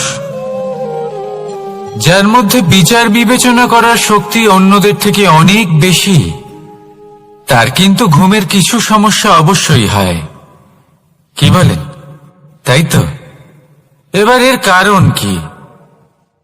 চিন্তা। এবার চিন্তা আমাদের সবার জীবনে আছে। আমরা সকলে জানি যে চিন্তা কখনো আমাদের সাহায্য করে না, তাও আমাদের জীবনে আছে। কেন? চিন্তার মাধ্যমে কি কখনো কোনো সমস্যার সমাধান হয়েছে? অর্থের চিন্তা করলে কি অর্থ লাভ হয়? ভবিষ্যতের চিন্তা করলে কি ভবিষ্যৎ ঠিক হয়ে যায়? স্বাস্থ্যের চিন্তা করলে কি স্বাস্থ্য নিজে থেকেই ঠিক হয়? হয় না। তাহলে এই সব কিছু থেকে আমাদের একটা ছোট্ট শিক্ষা অবশ্যই লাভ করা উচিত। আপনিও আপনার কাঁধ থেকে চিন্তার এই বোঝা নামিয়ে ফেলুন। আর ইচ্ছে, এই সব ইচ্ছে একত্রিত হয়ে আমাদের মনে চিন্তা উৎপন্ন করে। তাই এই চিন্তাগুলিকে ত্যাগ করুন। প্রকৃতির প্রেমের উপর বিশ্বাস রাখুন। মনে রাখবেন, যিনি চিন্তা মুক্ত হবেন তিনি চিতা মুক্ত হবেন। সুখের নিদ্রা প্রাপ্ত করুন, আর নিদ্রায় যাবার আগে আমার সাথে ভালোবেসে বলুন, রাধা রাধা। মহাদেব, সেই দেবতা যিনি মহান, যাকে দেবতাদের দেবতা বলা হয়, যিনি হলেন আমার আরাধ্য। কখনো আপনার মনে এই প্রশ্ন এসেছে যে শিবকেই কেন মহাদেব বলা হয়, অন্য কোনো দেবতাকে কেন বলা হয় না? সেই কারণ মহাদেবের মধ্যে, ওনার মধ্যে এমন এক বিশেষ গুণ রয়েছে যা অন্য কারণ নেই। তা হলো নিঃস্বার্থ হয়ে মানুষের সেবা করা। যদি প্রয়োজন পড়ে, যদি সৃষ্টির পথে বিনাশের কালো মেঘ ছেয়ে থাকে, তখন নিজের প্রাণের চিন্তা না করে হলাহল পান করার জন্য প্রস্তুত থাকেন মহাদেব। আর এই অদ্বিতীয় ত্যাগের জন্যই শিবকে মহাদেব বলে ডাকা হয়। এবার যদি কোনো মানুষও নিঃস্বার্থ ভাবনার দ্বারা নিজেকে অর্পণ করে দেয় এই জগতের কল্যাণের জন্য, মানুষের সেবার জন্য, তাহলে তিনিও মহাপুরুষ, মহামানব হতে পারেন। যদি কেউ অভুক্ত থাকেন, তাহলে নিজের থালা থেকে অর্ধেক খাবার তাকে দিয়ে দিন।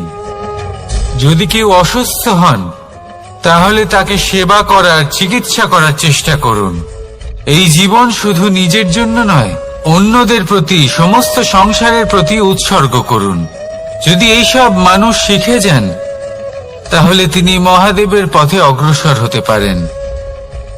যদি মানুষ নিঃস্বার্থ ভাবনার দ্বারা এই সংসারের সেবা করতে শিখে যান, তাহলে তিনি নিশ্চিত রূপে মহামানব অবশ্যই হতে পারবেন।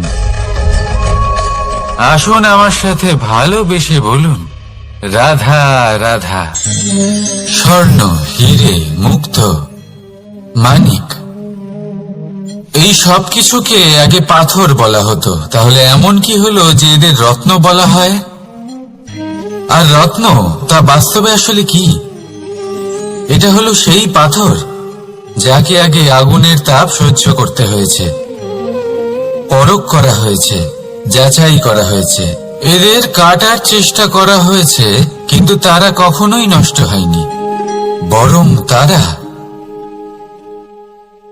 আরো উদ্ভাসিত হয়েছে, আরো উজ্জ্বল হয়েছে, এই সংসারে আরো প্রকাশ ছড়িয়ে দিয়েছে। সেই জন্য এরা হলো এত অমূল্য, সেই জন্য এরা হলো বহুমূল্য, সেই জন্য এদের রত্ন বলা হয়। এবার মানুষের কাছেও এই নির্বাচনের অধিকার রয়েছে যে আমরা শুধু পাথর হয়ে থাকব নাকি রত্ন হয়ে থাকব। কিভাবে? আমাদের জীবনেও অনেক সমস্যা রয়েছে, বাধা আছে, বিপত্তি আছে। আমরা সেই বাধার তাপে উত্তপ্ত হই, এই সমস্যা আমাদের কাটার চেষ্টা করে।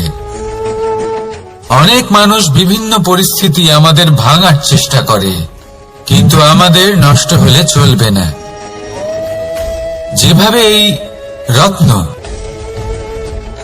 সমস্যার সম্মুখীন হয়ে পাথর থেকে রত্ন হয়েছে, সেইভাবেই আমাদেরও আমাদের সমস্যার সম্মুখীন হয়ে রত্ন হয়ে উঠতে হবে। এই সংসারে প্রকাশের স্রোত হয়ে উঠতে হবে। তাহলে এটাই করুন আর আমার সাথে ভালোবেসে বলুন, রাধা রাধা।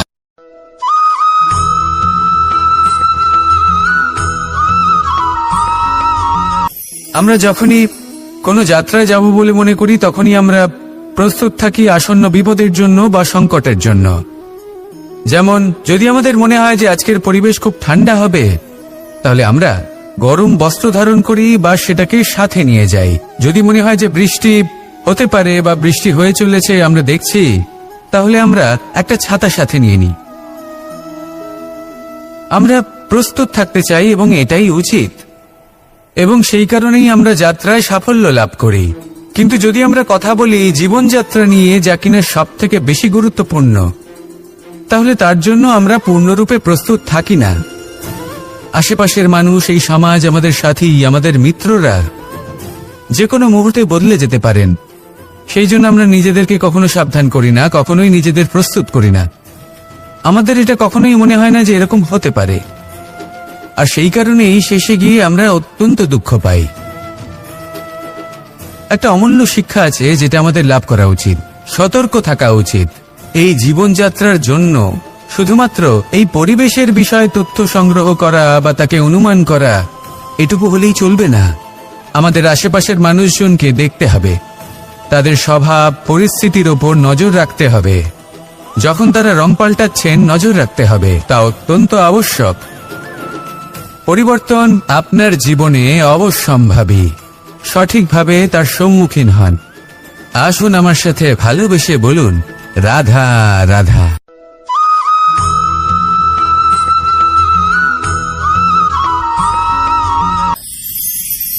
ঈশ্বর আসলে কে? সংসারের বেশিরভাগ মানুষের কাছে ঈশ্বর হলেন এই সংসারের রচয়িতা, পালনকর্তা। কারোর কাছে উনি জ্ঞাতা, কারোর কাছে উনি হলেন আস্থার প্রতীক, আবার কারোর জন্য শুধুমাত্র অন্ধবিশ্বাস। কিন্তু এই ঈশ্বর কি কোনো শরীর, নাকি একটা বোধ, নাকি শুধুই শ্রদ্ধা? ঈশ্বর হলেন তিনি যিনি হলেন আপনার ইষ্ট। সেই জন্যই তো গুরু, মাতা, পিতা এনাদেরও ঈশ্বরই বলা হয়েছে। যাদেরকে আমরা ঈশ্বর বলে মনে করি, যারা আমাদের ইষ্ট, তারা আমাদের একটি পথ দেখান, একটি দিকে চালিত করেন। সেই পথে চলে আপনি শুভ কর্ম করতে পারেন। আর যখন কোনো ব্যক্তি তার ঈশ্বরের আদেশ পালন করেন, তখন সে নিজে থেকেই শুভ পথে অগ্রসর হয়ে যান। বেশ কয়েকজন মানুষ ঈশ্বরের ওপর আস্থা রাখেন এবং ভাবেন যে অনুচিত কোনো কাজ করা উচিত নয়, ঈশ্বর দেখছেন। ওনারা ভয় পান যে কোনো অনুচিত কর্ম করলে কে জানে তার পরিণাম কি হবে। এমন অনেক ব্যক্তি রয়েছেন যারা ঈশ্বরকে বিশ্বাস করেন এবং জানেন যে ঈশ্বর তাদেরকে দেখছেন, তাই যে যে শুভকর্ম ওনারা করেছেন তার ফল তারা অবশ্যই পাবেন। এবার আপনি ভয় পেয়ে ঈশ্বরকে বিশ্বাস করবেন নাকি বিশ্বাসের দ্বারা ঈশ্বরকে বিশ্বাস করবেন, সেই সিদ্ধান্ত আপনারই। কিন্তু হ্যাঁ, যদি আপনার মনে ঈশ্বরের জন্য কোনো স্থান থাকে, যদি আপনার কোনো ইষ্ট থাকেন, যদি আপনি কাউকে ঈশ্বর মনে করেন যার প্রত্যেক আদেশ আপনি পালন করে থাকেন, তাহলে বলি ঈশ্বর কখনো আপনাকে অনুচিত পথে চালিত করবেন না। আসুন আমার সাথে ভালোবেসে বলুন, রাধা রাধা।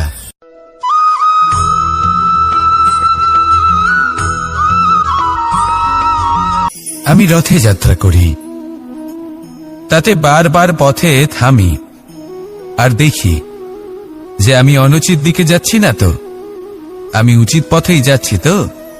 কারণটা কি? কারণ হলো যাতে আমি পথভ্রষ্ট না হয়ে যাই। জীবনযাত্রাতেও এটাই প্রয়োজন। জীবনযাত্রায় ভোগবিলাসের পথে হারিয়ে যাওয়া খুব সহজ। বারবার থেমে আপনাকে দেখতে হবে, নিজেকে কিছু প্রশ্ন করতে হবে। আমি কি আজ সেই কর্মই করছি যেটা আমি করতে চেয়েছিলাম?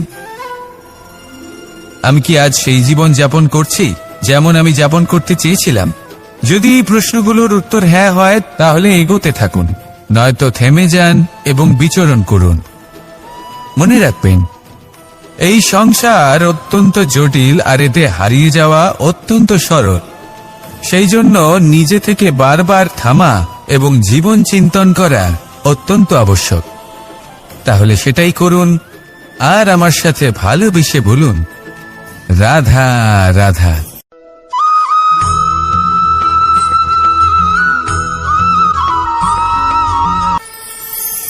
কথায় আছে যে স্বপ্ন এবং লক্ষ্য হলো একটি মুদ্রারই দুটি দিক। যতক্ষণ না স্বপ্ন দেখছেন ততক্ষণ বুঝবেন কি করে আপনার লক্ষ্য কি? স্বপ্ন দেখে যদি নিজের লক্ষ্য বুঝতে পারেন, সেটা পেতে চান, তবেই সেটা লাভ করতে পারবেন।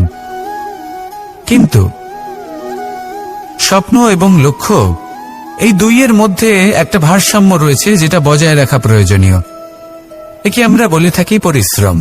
দেখুন, যদি আপনি স্বপ্ন দেখতে চান তাহলে পরিশ্রম ত্যাগ করে নিদ্রা লাভ প্রয়োজন। কিন্তু যদি আপনি লক্ষ্য লাভ করতে চান তাহলে আপনাকে নিদ্রা ত্যাগ করে পরিশ্রম করতে হবে। তাই আলস্য ত্যাগ করুন এবং সিদ্ধান্ত নিন যে আপনি কি চান। আপনার জীবনের এই তুলাদণ্ডে স্বপ্নের পাল্লা ভারী হওয়া প্রয়োজন নাকি লক্ষ্যের? আমার মতে এই দুইয়ের মধ্যে যদি ভারসাম্য বজায় রাখেন তবে পথ নিজে থেকেই সামনে আসবে। শুধু সেই পথে অগ্রসর হতে থাকুন এবং আমার সাথে ভালোবেসে বলুন, রাধা রাধা।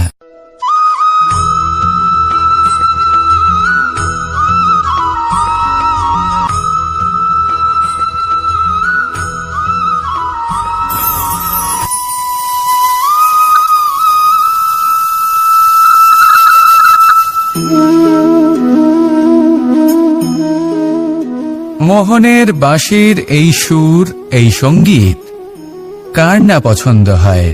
সবারই খুব ভালো লাগে। এবার এই সুর আসে কোথা থেকে? কেউ বলবেন কৃষ্ণের হৃদয় থেকে। সত্য কথা, এই সুর হৃদয় থেকে নির্গত হয় এবং প্রকট হয় এই বাঁশি থেকে। এই বাঁশিটাকে দেখুন, এই ছিদ্রগুলি দেখুন, প্রত্যেকটা সুর থেকে নিজস্ব একটা স্বর নির্গত হয়। এবার যে ব্যক্তি এই সমস্ত সুর এবং স্বর বুঝতে পারেন, এতে নিপুণ, তিনি এই বাঁশির দ্বারা যে সুর নির্গত করবেন তা তো মধুর অবশ্যই হবে। এবার জীবনের সাথেও কিছুটা এরকমই ঘটে। জীবনের কিছু নীতি থাকে, অর্থ, কুটুম্ব এবং আধ্যাত্মিক। যদি জীবনের প্রত্যেকটা মুহূর্ত সুখময় হয় এরকম আপনি চান, তাহলে এই তিনটি নীতিতে আপনাকে নিপুণ হতে হবে। কোনো একটি বিশেষ নীতির প্রতি যদি আপনি বেশি ঝুঁকে পড়েন, তাহলে বাকি দুই নীতি থেকে যা সুখ লাভ করা সম্ভব তা পারবেন না। ধন অর্জন করতে হবে পরিবারের জন্য, পরিবারের সুখ মনের শান্তির জন্য, মনে শান্তির প্রয়োজন মনের শুদ্ধতার জন্য। যখন এই মন শুদ্ধ হবে, জীবন শুদ্ধ হবে, পবিত্র হবে, সুন্দর হবে এবং ভালোবেসে বলবে রাধা রাধা।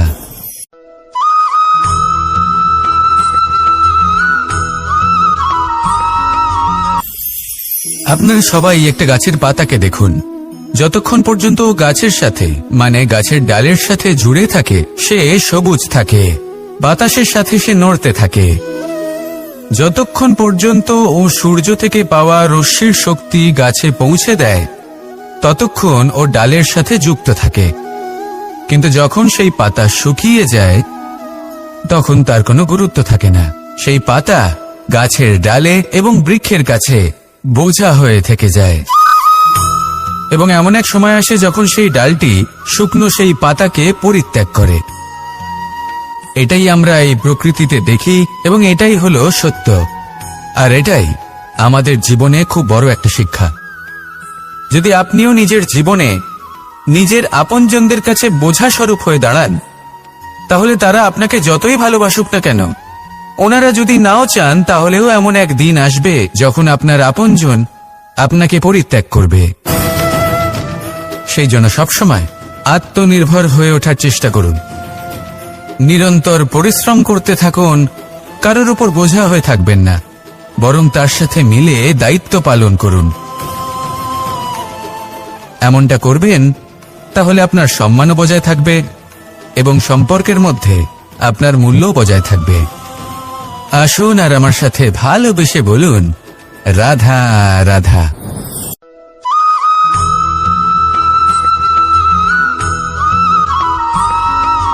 এই শুকনো পাতাটিকে দেখুন, নিষ্প্রাণ হয়ে পড়েছে।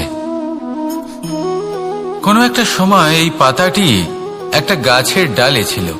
সেই গাছ ওর লালন পালন করত। যখন যখন বাতাস বইত এই পাতায় কম্পন দেখা দিত, মনকে প্রফুল্ল করে তুলত। কোনো একদিন এই পাতা গাছের ডাল থেকে ঝরে পড়ে গেল। নিঃসন্দেহে ও নিজের স্বাধীনতা পেল, কিন্তু আস্তে আস্তে শুকিয়ে গেল, নিষ্প্রাণ হয়ে গেল। দেখুন, আমি এই কথা বলছি না যে স্বাধীনতা অনুচিত, কখনোই না। কিন্তু যে কোনো পরিস্থিতিতে স্বাধীন হতে চাওয়া এটা নিশ্চিতরূপে অনুচিত। আমরা যদি আমাদের জীবনে পরিবারের গুরুত্ব ভেবে দেখি, তাহলে এই পরিবারে যতই মতভেদ থাকুক না কেন, যতই মনোমালিন্য থাকুক না কেন, যতই বিবাদ থাকুক না কেন, এই সব মিটিয়ে নেওয়া অত্যন্ত প্রয়োজনীয়। সেই সবকিছু সমাপ্ত করা অত্যন্ত প্রয়োজনীয়। কখনো এই পরিবারকে ভাঙতে দেবেন না, কখনো এই পরিবার থেকে দূরে চলে যাবেন না।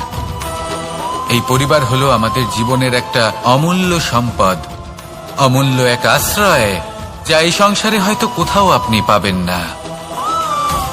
তাই একে আগলে রাখুন। ভেবে নিন আপনি পাতা আর আপনার পরিবার সেই গাছ। আসুন আমার সাথে ভালোবেসে বলুন রাধা রাধা।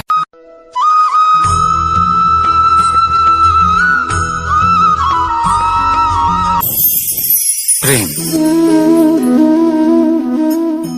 আড়াই অক্ষর, মাত্র আড়াই অক্ষরের এই শব্দ প্রেম, এর মধ্যে ত্রিলোকের এবং সমগ্র ব্রহ্মাণ্ডের বীজ নিহিত আছে। এমন কি আছে যা এই প্রেম করতে পারে না? যেখানে শক্তি এবং বিদ্যা প্রয়োগ করে আপনি কিছুই করতে পারবেন না, সেটাও প্রেম দ্বারা অর্জন করা সম্ভব। প্রেম চাইলে পাথরেও ফুল ফোটাতে পারে। প্রেম চাইলে ন্যাড়া পাহাড়ের বুক চিরে নদীপথ তৈরি করতে পারে। চাইলে নিরক্ষর ব্যক্তিকে সংসারের শ্রেষ্ঠ জ্ঞানী করে তুলতে পারে। শুধুমাত্র এই প্রেমের জন্য সবার দুষ্টু কানাই ঘনশ্যাম হয়ে উঠেছিল। শুধুমাত্র এই প্রেমের টানেই ত্রিলোকের স্বামী দ্বারকাধীশ নির্ধন সুদামার পদসেবাও করেছিলেন। এই প্রেম হলো সংসারের সবথেকে বড় শক্তি। এই সংসারের আধার হলো প্রেম। এমন কিচ্ছু নেই যা এই প্রেমের পক্ষে সম্ভব নয়। যেখানে বিদ্যা এবং শক্তি সাহায্য করতে পারে না, সেখানে এই প্রেম আপনাকে জয়ী করে দিতে পারে। তাহলে আসুন আর আমার সাথে ভালোবেসে বলুন, রাধা রাধা।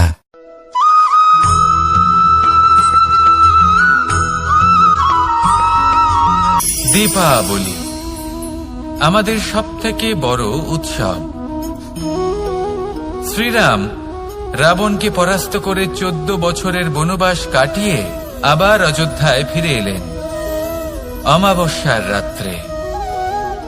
অযোধ্যায় সবাই খুব প্রসন্ন ছিলেন, খুবই উৎসাহিত ছিলেন। অযোধ্যায় সহস্র প্রদীপ প্রজ্বলিত করা হয়েছিল এই উৎসবে। একে আমরা দীপাবলি বলে থাকি। এবার এই বিষয়ে আমরা সকলে জানি।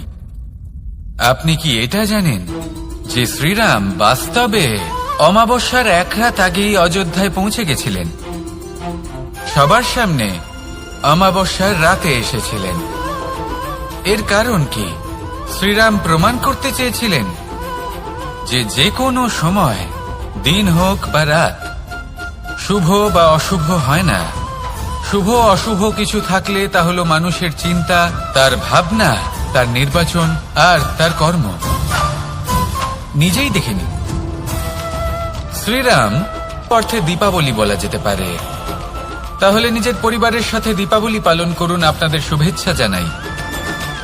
আসুন আর আমার সাথে ভালোবেসে বলুন, রাধা রাধা।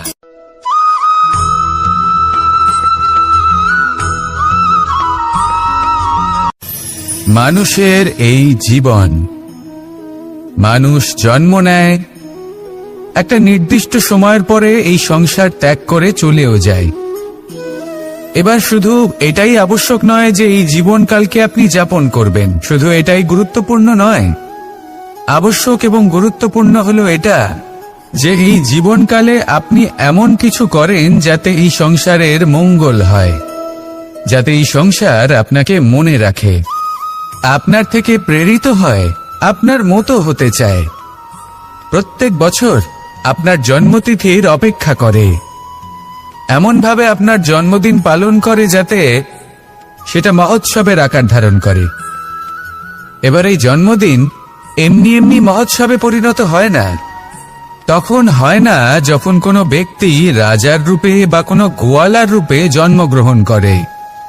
তখন পরিণত হয় যখন একজন মানুষ জন্মগ্রহণের পরে এই সংসারকে কোনো শিক্ষা দিয়ে যান। কিভাবে একজন মানুষ গোয়ালা থেকে রাজা হতে পারে, কিভাবে একজন মানুষ অসত্য থেকে সত্যের পথে চলতে শুরু করেন, অধর্ম থেকে ধর্মের পথে চালিত হতে পারেন, কিভাবে অন্ধকার থেকে প্রকাশের দিকে যেতে পারেন, কিভাবে নিজের আত্মাকে পরমাত্মার সাথে মিলিত করতে পারেন। তা সে রামনবমী হোক বা জন্মাষ্টমী হোক, তাদের জীবনের সাথে জড়িত প্রত্যেক মুহূর্ত একটা পরবের আকার ধারণ করে। তাহলে আপনিও এইভাবে নিজের জীবন যাপন করতে থাকুন। এই সংসারে শুধু ভালোবাসা বিতরণ করুন, কিছুটা এমন ভাবে বিতরণ করুন যাতে আপনি এই সংসার থেকে চলে যাওয়ার পরেও এই সংসারে আপনি শুধুই ভালোবাসা বিতরণ করতে পারেন। যদি আপনি এরকম করেন, সংসারকে প্রেরণা দেন, তাহলে আপনার জীবনও রাধা কৃষ্ণের প্রেমের মতোই অলৌকিক এবং দৈব হয়ে উঠবে। আসুন আর আমার সাথে ভালোবেসে বলুন, রাধা রাধা।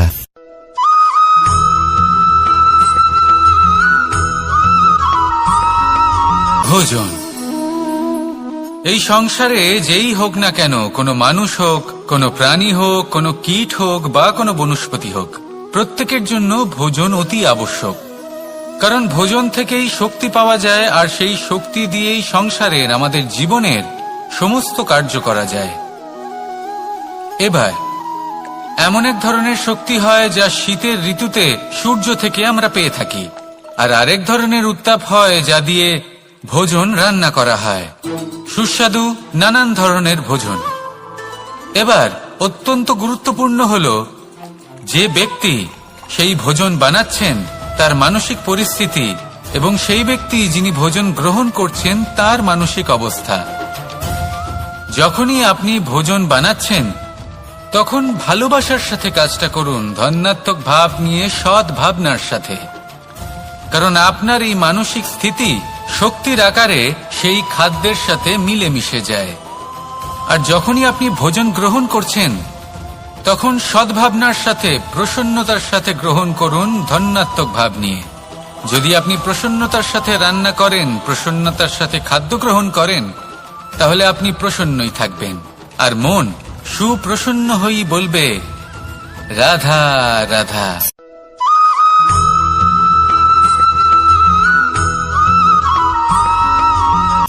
কথায় আছে সংসারে নাকি সকল রোগের ওষুধ আছে। যদি আপনি নিজের শরীরকে ভালোবাসেন তাহলে ব্যায়াম করুন। যদি নিজের নিঃশ্বাস